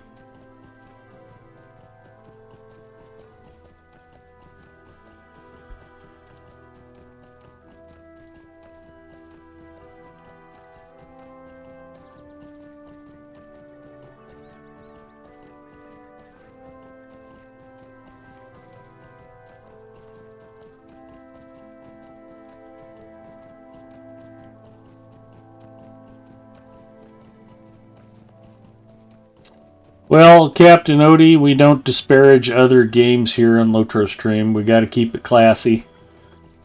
WoW has lots of good points. I was excited when WoW came out. Blizzard had a long history of making really terrific games, and There's a reason that game's made a lot of money. There's people to this day that still love the game, play it regularly. More power to them. I'm glad players are still enjoying it. Yes, sir. Remove comment. Nah, it's okay. It's not that big of a deal. Like I said, the nice thing about my stream is nobody watches it, so nobody from Standing Stone Games will ever see the comment.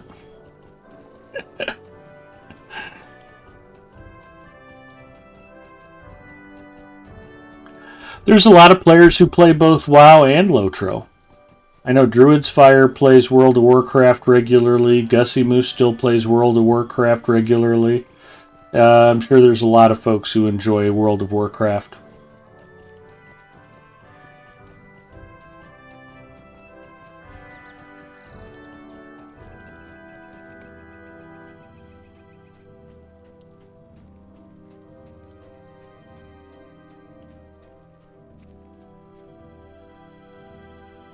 Could I speak with you a moment?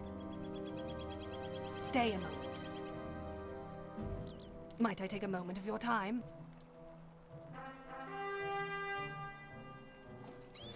Gonna find that rot spittle. I'm gonna make him pay. My prediction for the fight? Pain. Name that movie.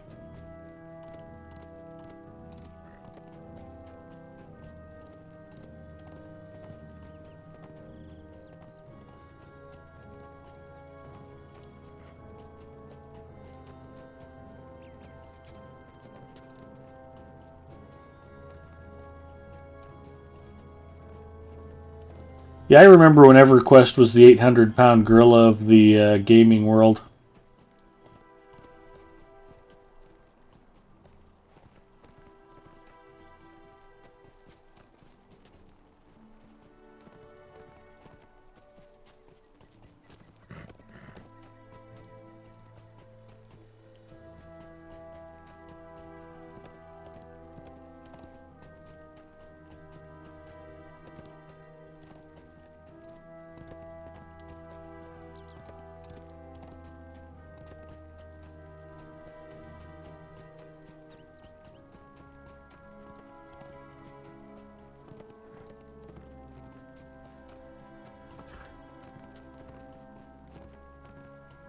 Yeah, World of Warcraft definitely rocked EverQuest's whole world. Norath was never the same.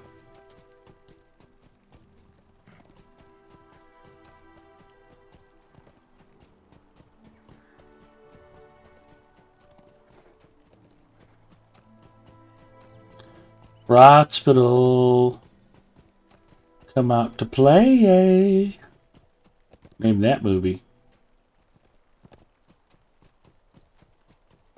Oh, there he is. My old friend. I've always been able to remember Rotspittle's name because Rotspittle will put you in the hospital. Even with a full fellowship on level, this is a hard fight. He is no cupcake. I probably don't need the food or scrolls, but I need to burn up food and scrolls, so...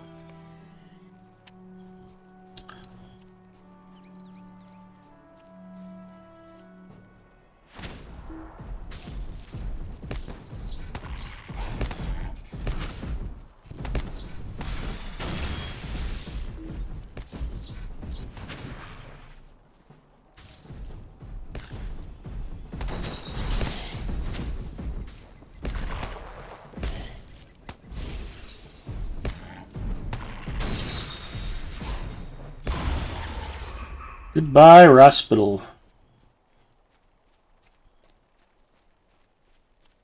I enjoyed that. I owe Rotspittle a lot of payback.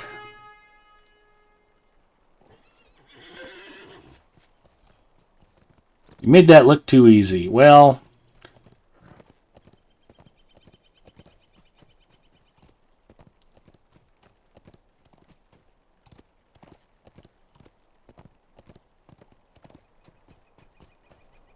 Ashes of Creation could be special.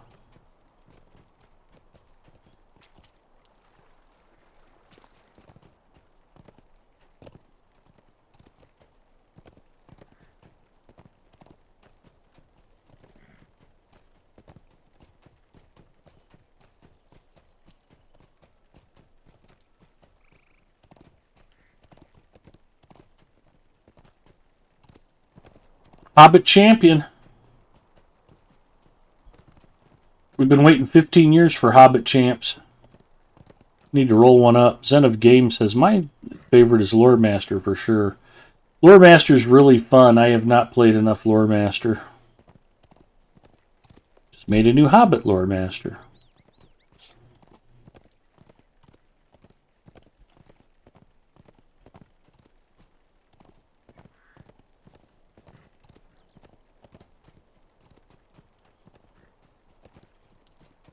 If I were a developer, I would make it a 1% chance that as soon as a Hobbit Lore Master summoned a pet bear, the bear would eat him. Just for fun. I've got 2 more roving threats to go find. I guess I could have looked at the other points on this side of the map, and I probably should before I leave. Usually there's only one out there, but this will be the time I don't check. I have to come all the way back to Estelden if I don't. I have a Hobbit Champion that's only level 5, though. I've yet to adventure forth. Yeah, I'm kind of waiting for Before the Shadows to come out, since that's supposed to be new beginner game experience. I just got done rolling up all those new tunes on the free-to-play account. So, starting yet another low-level character didn't really sound that exciting right now, but I do want to do Hobbit Champ.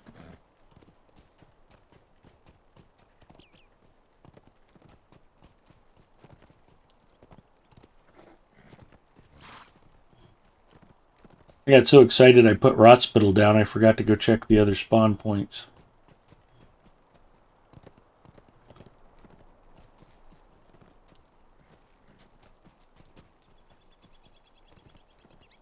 Oh, very cool. Yeah, my regular group plays Wednesdays too.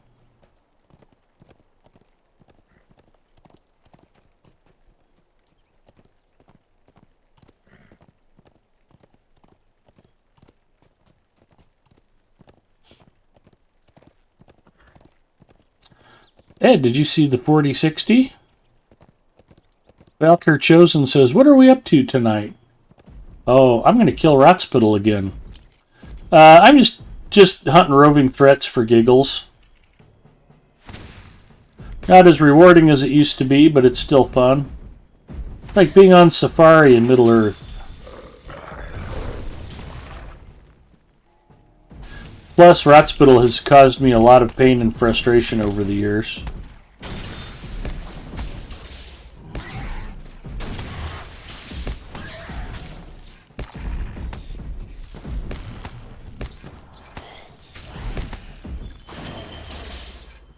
See, I even got a bonus gift giver brand for putting them down.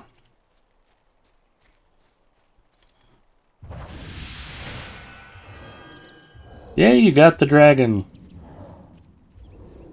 Baka says battery on this laptop is running down, so I think I'm going to head back to bed. Have a good rest of your stream, Ed. See you tomorrow.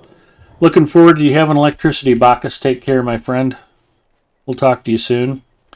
Yeah, so if Astrober's talking about the new 4060 graphics cards, there's a lot of crazy stuff going on in computer hardware right now. The Zen 4 chips launched. You can actually buy Zen 4 7000 series, 7600X, 7700X, 7900X, and 7950X chips. The AM5 platform, the boards are shipping. The problem is right now only the high-end boards have shipped. There's supposed to be more B650 series boards coming out in a couple weeks. So the problem is to buy a $300 Ryzen 7600X, you have to put it on a $300 motherboard, and 32 gigs of RAM starts at about $200 because you have to use DDR5. So it's a really expensive platform for a 6-core 12-thread chip, but they're really fast. Then they're taking, I don't know they're taking pre-orders yet on RTX 4000 series cards. There's a 4080 12 gig, a 4080 16 gig, and a 4090 that's 24 gigs of video RAM. They're $900 on up. The cheap one is $900. $1,600 for the 4090 to start, and then I think the 4080 16 gig start at $1,200. I might be wrong about that, but I think those numbers are pretty close. AMD announced that they're going to be announcing RDNA 3 graphics cards. The rumor mill has it that they're going to be chiplet based like the Ryzen processors, and I don't know if it's FUD, but there's some talk that they might be stupid fast. I don't know they're going to be able to do to NVIDIA what they did to Intel on the processor side. Intel helped out AMD a lot by stumbling, not being able to advance their manufacturing nodes from 14 nanometer for way longer than anybody thought it would take them to up their game. But Intel announced their new 13th gen chips are coming, and they're right around the corner, and they're supposed to have pretty significant gains over 12th gen while debuting at the same price.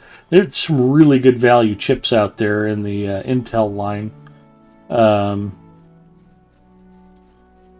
The i5-12400F is like a $175 6-core 12-thread processor that's plenty fast for anything but the highest end gaming rigs. And they make a 12600 non-K version that's only like $220. And there's some pretty good affordable boards out there for B560, B660. If you wanted to put an inexpensive Intel platform together. The new 13th gen chips will slot on the older boards, but they've got new Z790 boards that are shipping now too. Just in case you need to spend more money. I don't know why, but that's a thing.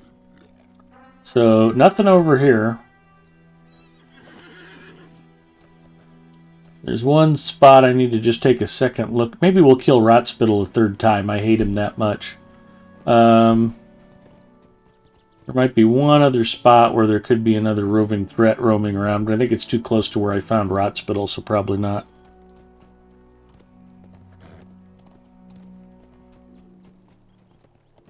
And Hobbitmeister says Intel vid cards are releasing the same day as the NVIDIA cards. Yeah, they actually have some mid-range cards. The ARC A750, 770, and 770 Special Edition cards should be like RTX 3060 competitors and offer some pretty good value for the money. I guess the Special Edition 770 is only like $349. So none of the Intel cards are going to be obnoxiously expensive, which is good news. And it's just nice to have another choice available. There's some caveats with Intel's video architecture. They don't run older games very well, but they do run newer games well. But you can't really put an Intel card on an older motherboard and processor and get good results. They recommend Intel 10th gen or newer, or Ryzen 3000 series or newer. And by 3000 series, they mean the Zen 2-core chips. Some of the Ryzen 3000 series chips were actually Zen Plus, so you have to know which is which. Generally, all of them except the APUs were Zen 2, so if you have a 3200G or a 3400G, yeah, those you don't want to be pairing with the Intel card. You need to be on a platform that you can enable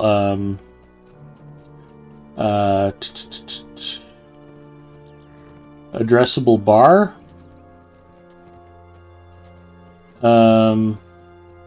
where the CPU can read more video memory or something else to help with the video queuing. Smart Access Memory is AMD's acronym, SAM. I think addressable bar is the more generic term. but the Intel cards rely on it for better performance, and they're designed around Vulkan and DX12. DX11 and older titles aren't going to run well on the Intel cards, so they're very much a work in process. Jace2Cents posted a video today about the Intel graphics cards. He can't begin testing them because Intel hasn't released drivers yet. He got a couple of cards shipped to him, and all he can basically do is look at them because he doesn't have drivers to run them. Plus, there's probably a review embargo still in place. Zinger's favorite segment of the stream, Ed Talks Computer Hardware. But yeah, after a 2-year-long drought, all of a sudden it's a great time to be building a PC. Ethereum went to proof of stake instead of proof of work. So mining on video cards is basically not profitable anymore. Ed, what did you have for dinner? Always a great question, Astrober. We were talking about going out to the RC Flying Club monthly meeting earlier. Mrs. M went with me, and the club grilled out breakfast at the field. So we had scrambled eggs and bacon and blueberry pancakes and donut holes for dinner. And orange juice. It was quite delicious. And I loudly complained about there not being any Coke Zero, because that's just how I roll. But it was kind of funny. We were supposed to start at 6, and when we got out there, they were already serving food, and everybody was already plowing through the grub. And I went and got Mrs. Mustafa a plate, and then I went up and got me a plate, and they were starting to run out of food. And she wanted more food, so I went back to refill her plate. And I put my plate in front of her. I'm like, here, eat this, and I'll be back with more food. And when I came back, she'd eaten half of my food. And then I put her new plate in front of her, and she started eating that again. So I finished up what was left of my dinner, and then they ran out of food. So we were driving home, and I'm kind of like, I kind of want to stop and get more food, but I talked myself out of it. I mean, I could have eaten more, but I wasn't really hungry. I just wasn't full, if that makes any sense. I decided, I'm kind of a fat bastard. Maybe I don't need to keep eating until I can't stand it anymore. So, yeah, I've just been drinking Venom and Coke Zero Dream World. And haven't really even been snacking tonight. Although I do have snacks in front of me. That kind of tells you I didn't really need to eat. I've had cookies and a couple of... I got some Slim Jims at the candy store. They're sitting here on the desk too. So if I want to get my snack on, I can certainly do that. But now that I've been talking about it, actually one of those meat sticks does sound pretty good. I can just figure out where the heck they got shoved to. Part of my problem is I was tearing open the new headphones tonight. Again, I've gone cordless. I loved my old Sennheiser headphones, but I kept catching the cord on the left arm of my chair, and it was super annoying. So, yeah, I got a new pair of Sennheiser cordless headphones. They sound terrific. The pinch on them's a little tight, but I've managed to loosen them up already. I'll just keep kind of working on that, and hopefully by the end of the week I'll be happy with them. But they've got rechargeable batteries built in. I think they have active noise canceling, which is a feature I really like. And every married man should have noise canceling headphones. Which Mrs. Mustafa does not appreciate that whenever I say that. That's okay. She's gotten used to me over the years. But they sound good. The pinch is just a little tight, so hopefully they'll get broken in okay. Asnaran. What is your favorite fest in Lotro? Ooh, Slim Jim. Ooh, Pepe laugh. Vivu81 says, talking about AMD GPUs, Sapphire has the best ones for whoever wants to change from NVIDIA. Yeah, the Nitro Plus series cards by Sapphire have been traditionally outstanding. Really, really good coolers, really good feature set. I agree, Sapphire's definitely a go-to brand for AMD. I did put my Radeon 6700 XT back in my machine. I was testing out that 6600 non-XT card I bought on eBay for $180. That's been a great card. I can't really even hardly tell the performance difference between the two based on what I play. But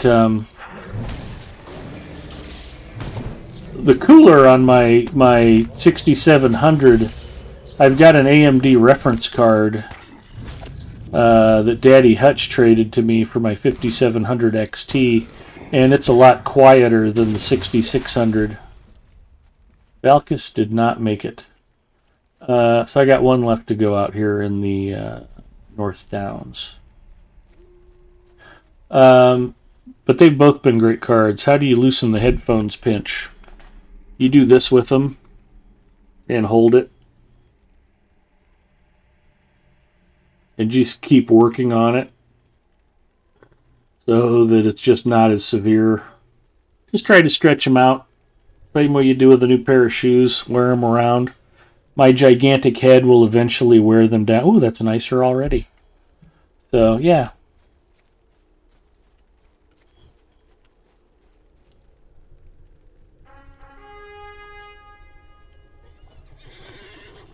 But they had some Logitech wireless headphones that were only $49. And I've had Logitechs that had a pretty severe pinch. One of the reasons I ponied up for the Sennheisers is they've always been really comfortable. This is the first pair that hasn't been comfortable right out of the box, is how I'm going to phrase it. I'm sure they'll get more comfortable. And I've been working on them already today, and they're better than they were out of the box. But I just have to take the time to just try to keep stretching them out a little bit until they don't spring back quite as vigorously. And I'll be good to go from there.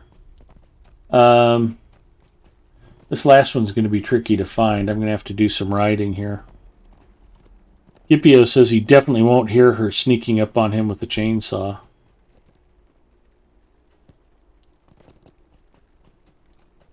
I've said it before, I'll say it again. When Mrs. Mustafa does finally snap and murder me, y'all need to testify on her behalf. Let the judge know I had it coming.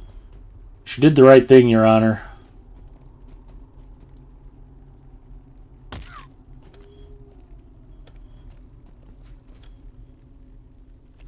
Man.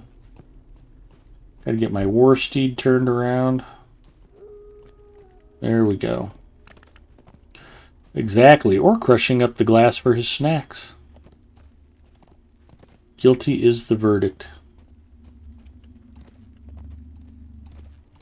How are they going to ship them to stores without drivers?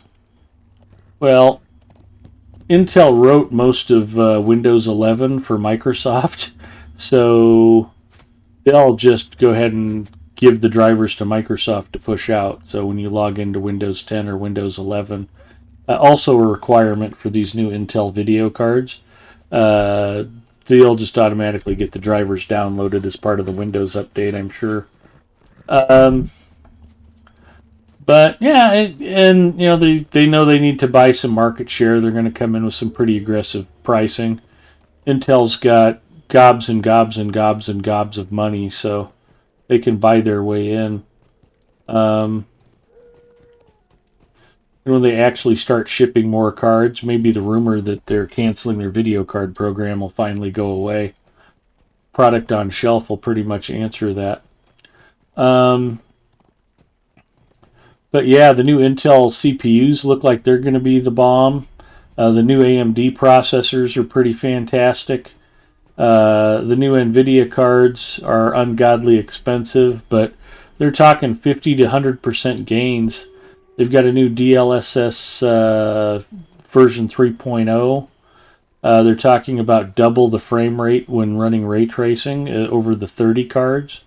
But eBay's awash with previous generation cards at really aggressive prices. Was it the I had a 5700 XT that was a really good graphics card. I really liked it, and those were very sought after for mining. They're also really good gaming cards. Um, and those have gone from being $1,000 to like barely $200. So if you're looking for a good used video card, any 5700 XT that you buy will probably have been mined on, but those aren't that old a card. You're rolling the dice buying any used product, but as cheap as that is for a high-end for a mid-range video card, those cards were as faster than the 2070 Ti's, and they're probably still competitive with the base RTX 3060. They don't have ray tracing, but for rasterization gaming, very, very solid choice. I was pulling 144 frames a second in Apex Legends with my 5700 XT, and that's with a pretty weak processor. I'm still running Ryzen 2700. But again, if the most demanding games you're playing, you're still getting 150 frames a second, why upgrade? That's been my conundrum on the processor side. So I'll probably just hang out and see if they come up with any Black Friday specials. Amazon's doing a second Prime Day sale. I think October 10th, 11th, and 12th. And Newegg's going to match it with, what do they call it, Techtastic sale or something? I don't know. But we're going to have some sales in October on computer hardware. And then Black Friday and Thanksgiving Day are really good days to do some computer hardware shopping. They still do put out some genuinely great deals on those days. I've actually had friends who wanted to get computers. I said, well, let's see what's on Black Friday and maybe we'll order some stuff. And every Thanksgiving it seems like there's always some genuine bargains to be had. So those are just days to mark on your calendar if you're thinking about doing some shopping. I haven't seen anything on this side of the road. I think I'm going to go check the other side. But I feel like I haven't been that thorough. Maybe I'll go back down the side again and then cross the road when I get to the edge.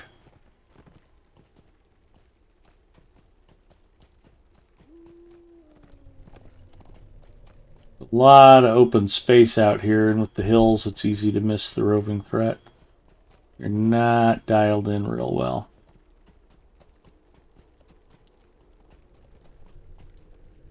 Oh, you know what? I didn't think about going into... well, we'll save that for last. I might need to go into... that one place. Starts with an F.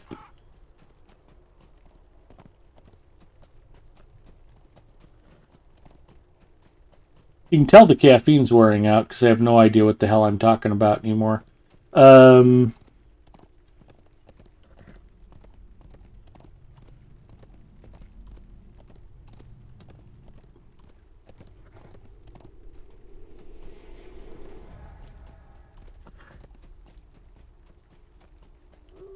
Coke Zero Wonderland was better when it was colder.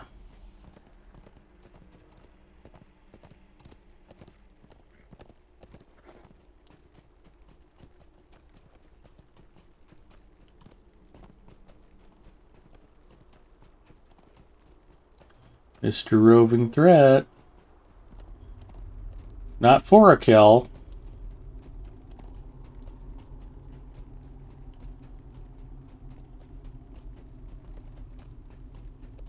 My brain, I need a brain surgeon.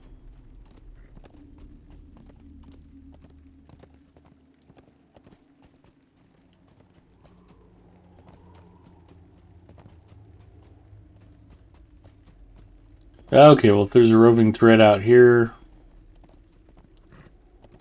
not Fornost, Maybe it is Fornost.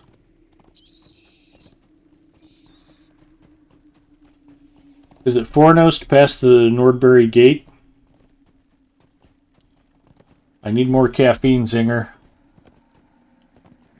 Yep, me. We get his roving tonight, and he's the threat. Florida? France?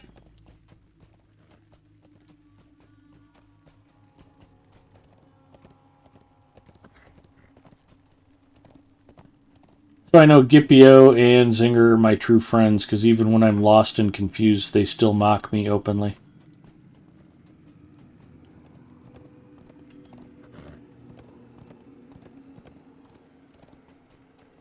Oh, here he is. He kind of blends in with the rest of the Oathbreakers. He would have been easy to miss. Let's murder him. We'll make him sorry he's not still hiding.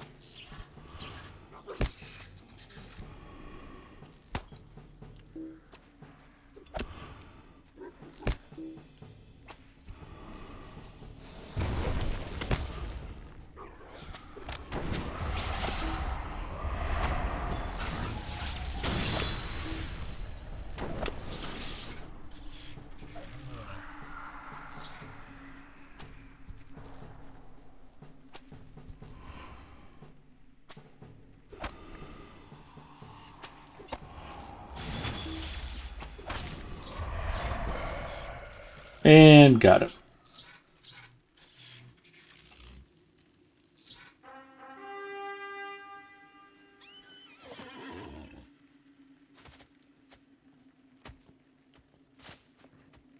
Yeah, 450 watts is a lot. You know, it's kind of funny, too, because... I won't get into it. I'm kind of an AMD fanboy, have been for a long time. But, you know, when AMD was power hungry, it got talked about, but when Intel was power hungry on the processor side, didn't get mentioned. But now the AMD cards, the AMD processors, the new 7000 series, they basically idle up to 95 watts and then stay there because you get better clocks at that temperature because of the way they're doing the new power management. So now everybody's all butthurt about these 95 watt CPUs, and it's like, come on, the Intel processors have been drawing 280 watts and going to 110 Celsius for the last 3 or 4 generations. Who are you kidding? And then like on the video card side, you know, AMD got criticized for years that, oh, they can only compete in the mid-range. They got nothing to compete with NVIDIA's top end. Well, who the hell wants a $1,200 video card? I know I've got friends who have bought them, but it's like, yeah, if you've been buying and replacing computer hardware long enough, you know, $300 is about all I'd ever want to spend on a video card. The only reason I have a 6700 XT is because I was able to trade a $400 video card that I didn't pay $400 for the $500 video card that I didn't pay $500 for. I've managed to trade myself up over the last 3 or 4 generations. And frankly, the 6700 XT is more video card than I need.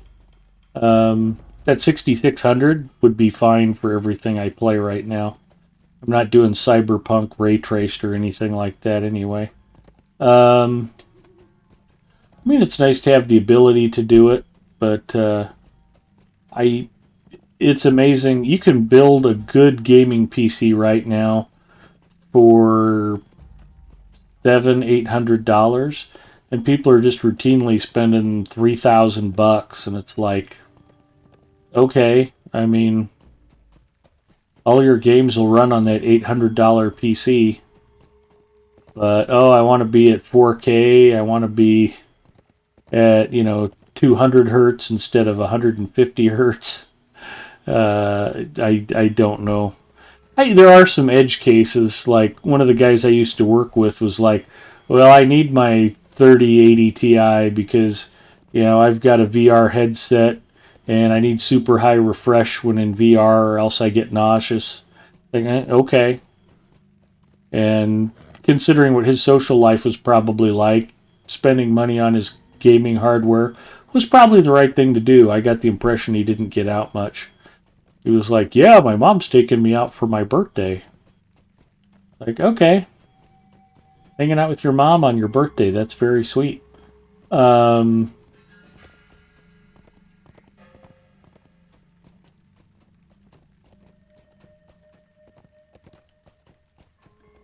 my point being is he basically just stayed home and played video games in his free time. So, if that's the only thing you do, then spend your money how you like. Well, spend your money how you like anyway. It's your money. Some people might think it's silly for a grown man to buy toy airplanes just to go crash them in the woods. And it probably is, but I enjoy it. Ginger says, heading to bed before I faceplant on my keyboard. Have fun. Ginger, you get rested up and come play with us on Wednesday. We need your help for Remmer Chant.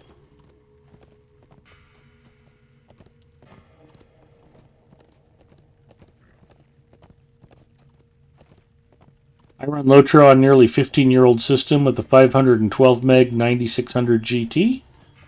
Yeah. Well, I had built Mrs. Mustafa an AMD system with a 5600G APU. She doesn't have a video card. And on that processor, I was able to play and stream Lotro at 60 plus frames a second while using the processor for the encoding as well as to play the game. Yeah, Lotro runs well on low-end hardware and, even a basic APU. I was able to do the same thing with Rocket League, too. I was pulling about 45 frames a second at 1080p high quality while playing and streaming from the APU with no graphics card, which I was impressed by. That chip got dismissed when it first got released because it was about $280. Now it's $149, and it's a stupidly good value. The Zen 3 cores are fast, and the integrated graphics are good enough that you can actually game on them. But you can drop a video card in it later on and get much faster graphics. And, it's a 6-core, 12-thread Zen 3 chip. It doesn't have quite as much cache as the X chip, so it's a touch slower, but nothing you'd notice in actual gameplay. How can I be of service? Greetings. That's kind of the problem with the hardware review sites and the tech tubers that review the hardware when it comes out. They tend to... There's a Dutch saying that I won't repeat because it's ant effing. But, just nitpicking the differences between some of the hardware. It's like, do I really care that, one chip is 8 frames a second slower than another chip playing, Rocket League at 144 frames instead of 120 frames? Pick random example here. It's like, it's not that big of a deal, you guys. Like I said, the $800 computer and the $3,000 computer, they're going to play the same games about as well as one another. One of them will give you faster frame rates. If you're a competitive esports player, it might matter, but, you can save $2,000 and have money in the bank for your next 2 computers. You can make the argument that, well, that $3,000 computer will last a lot longer. But if you're buying that kind of hardware, the problem is you're going to want the next cool new shiny thing that comes out too. So, will you really be keeping it longer? Probably not.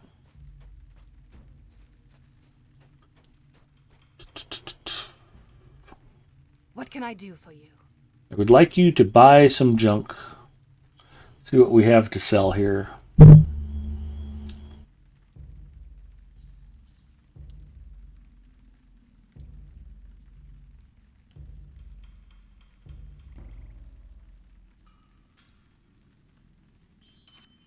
Don't need torn skins. Don't need Anorian hides. Don't need coarse fur. Don't need coarse skin.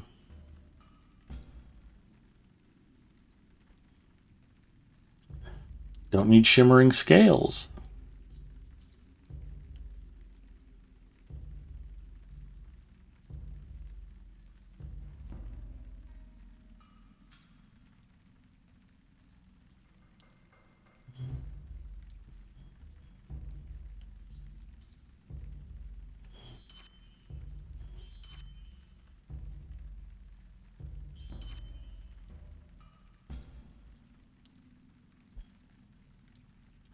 Don't need that flawed ear.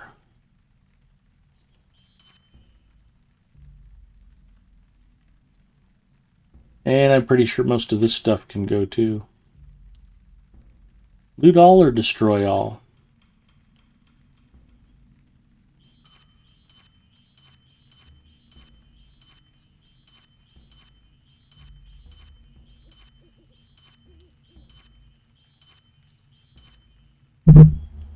We'll sell it all. Corbin Kid said, have you ever considered locking items you won't be selling? Yeah.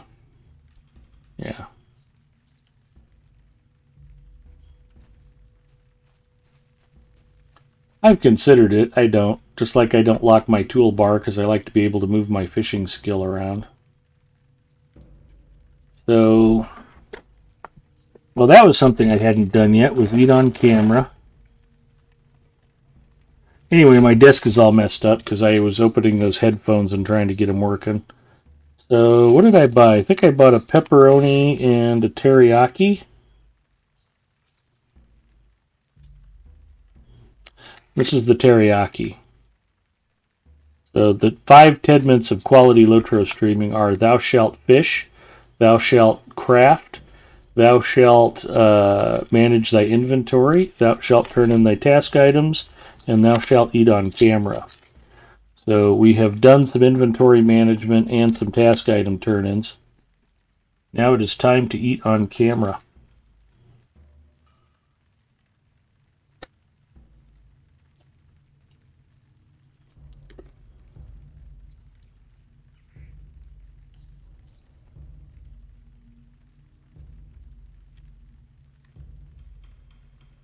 There we go. This wrapper was giving me fits.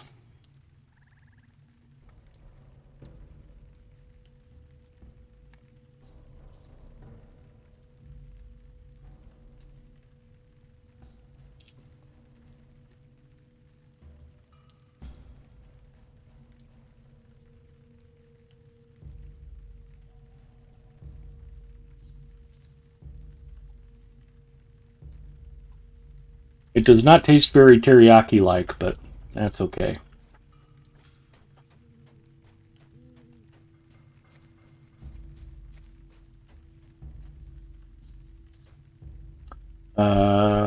Something else we haven't done is fish.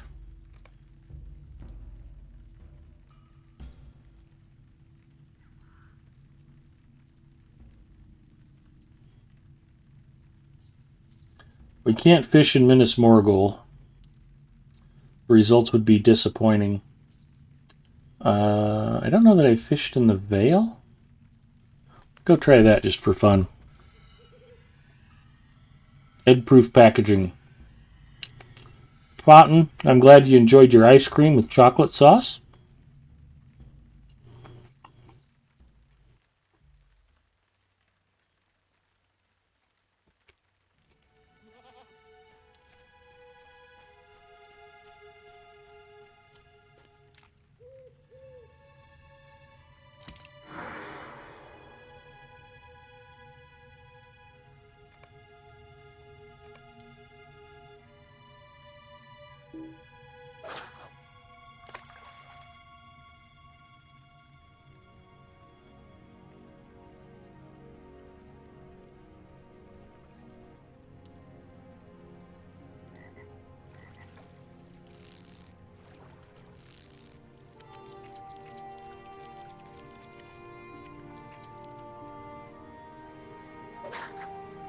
Nine-spine stickleback.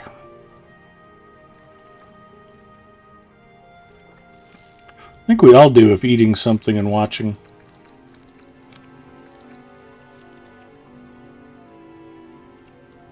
Sunbleak.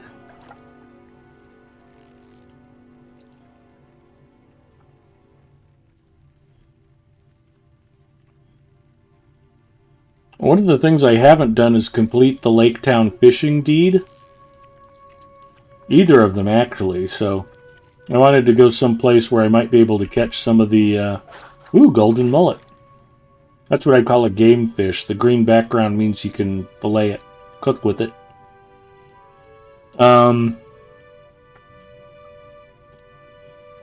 But I need to catch the newer fish like the sunbleak and the pumpkin seed and... Ooh, a speckled trout. Another game fish. That's filletable as well.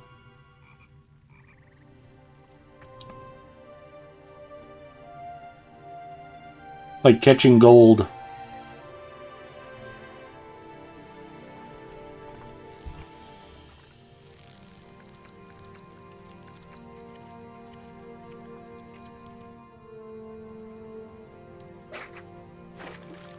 So I have a bleak and a sunbleak.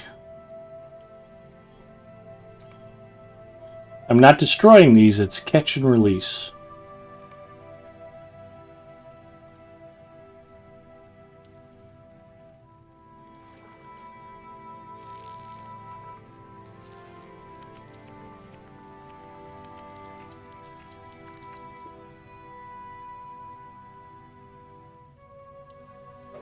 I caught a Vendace.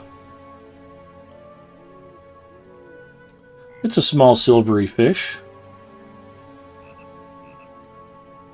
Like 4 gold each if the latest auction house prices mean anything. That is crazy.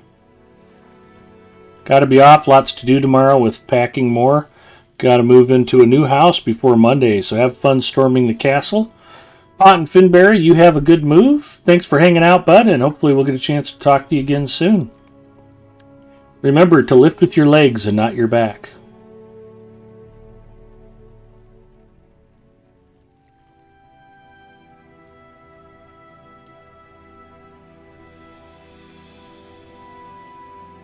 And actually, I probably ought to be wrapping up too. Unfortunately for me, I got to get up at 4:30 in the morning and drive Mrs. Mustafa. So it's going to be a very early Saturday morning for me. Ooh, I caught a Xander. That was one of my missing fish.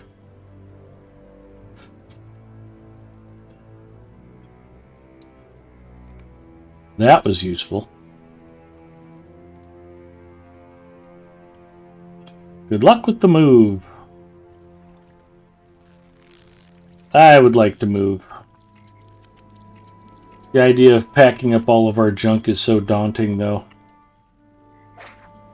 I caught a Polon.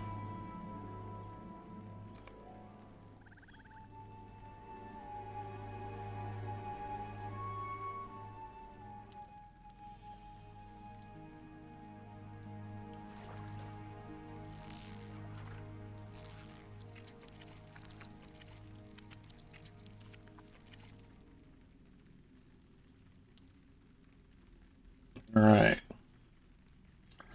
Well, I believe you guys deserve a full stream. So we're going to get some crafting done here, too. I want to hit all 5 of the Tedments for you. I think we've got crafting stuff over here.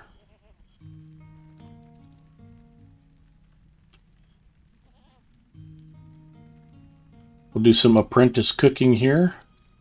Fish preparation, golden mullet, speckled trout.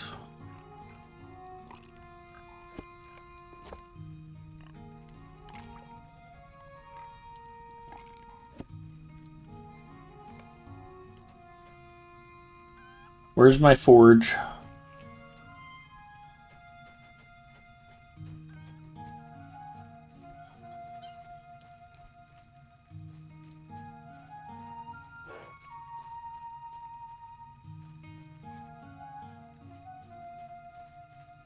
No forge out here? I guess not.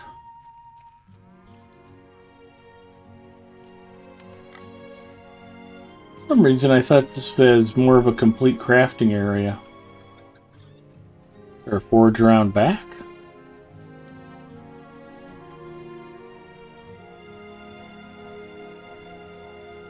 The task item board.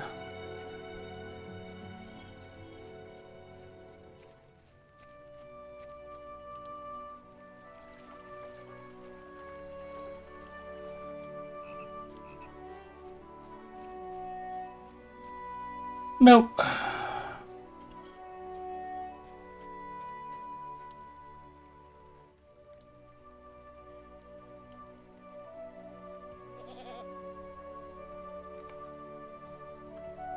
What do Bjornings have for metalwork? 15 Stone says, was fun watching your stream. It's been some time since I've watched. I'll see you next time. Well, I'd love to have you come back and hang out, and don't forget that you can always come by my personal channel, too. I'm on Lotro stream Friday nights from 10 o'clock Eastern until I get sleepy. And my own channel, I'm on Saturday, Sunday, probably this Monday, it sounds like, and we'll see how that goes. Tuesday, Wednesday. So, yeah, you can catch me 5 or 6 nights a week between the two channels.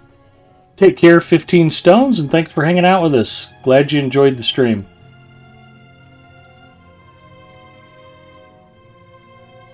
I hope that I'm not a burden to you. You're a huge burden.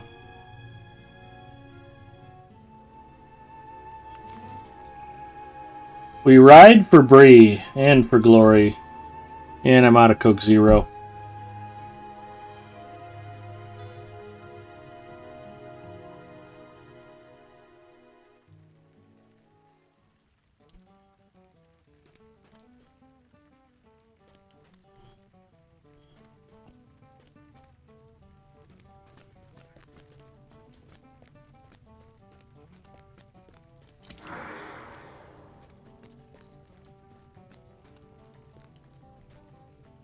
So I think I picked up just enough Skarn to finish my Minas Ithil prospecting stuff.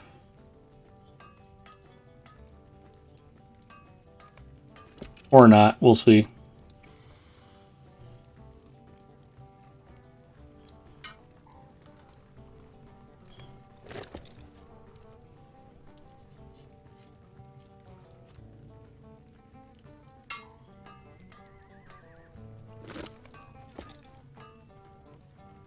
Yeah, that should get it done. ABC, you guys, always be crafting. Alright, the 5 10-minutes are hereby completed. Let's see who else is streaming.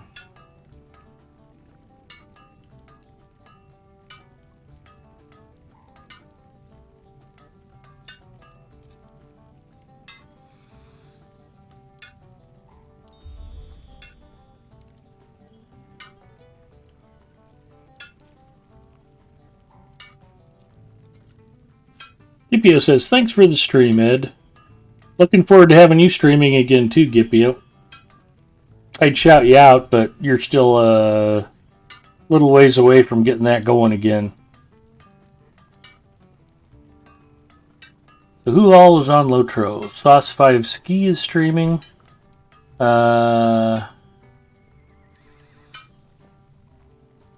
Cedric Un. That is not in English. Lord of the Rings Maiden is streaming. Don't know Lord of the Rings Maiden. Alright,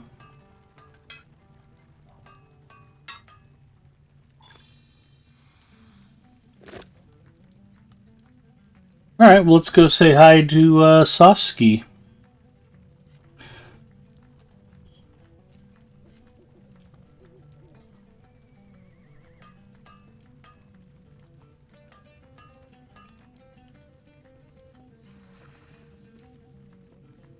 Is Adela Valathorn not streaming anymore? My understanding is she's taken a break from it. I think she's been kind of coming back around her community, but I don't know that she's streaming regularly yet. Hopefully we'll see her again. Oh, I meant to ask, no more free-to-play Fridays? I mean, I might still go back and play those characters. I think it'd kind of run its course. It was getting to the point where I was repeating myself week after week, which I probably do anyway. But, yeah, I mean, we got all the way to Mordor, or to Moria, free-to-play. It's like, you know, all of my accounts are free-to-play. I'm always doing free-to-play, but, you know, we focused on the free-to-play stuff for, I don't know, from March until August. So it was a good 6-month run of free-to-play.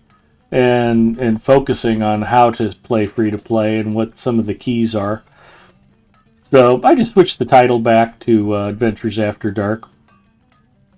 What I have thought about doing, Gipio, is maybe doing a if you're in her Discord, Liviu, you might check her Discord and see if she's around. But hopefully she'll start streaming again. Maybe she just needed a break from Lotro. Maybe she just needed a break from streaming. But yeah, Val used to run with us on Wednesday nights occasionally. Always enjoy hanging out with her. And her streams are always fun. So hopefully we'll see more of her again soon. But sometimes we all need to take a break. Yeah, Sauce 5 Ski, here we come. I'll be back here, the good Lord willing, next Friday. Be sure to come by and say hello then too. Hobbitmeister, you're welcome for the stream. Have a good one. And you guys get out, enjoy your weekends, and man, make the most of it. Winter's going to be here soon here in North America. We got to enjoy the fresh air and sunshine before it gets cold.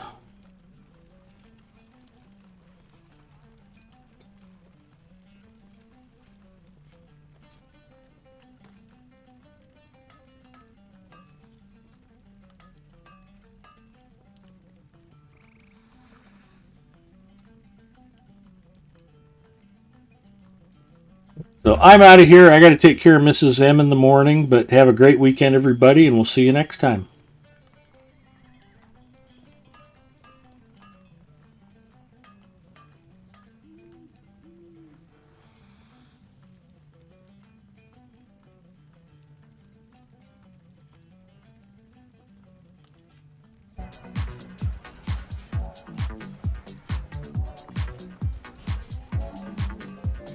Nah, Lotro stream with the fat raid. Are you serious?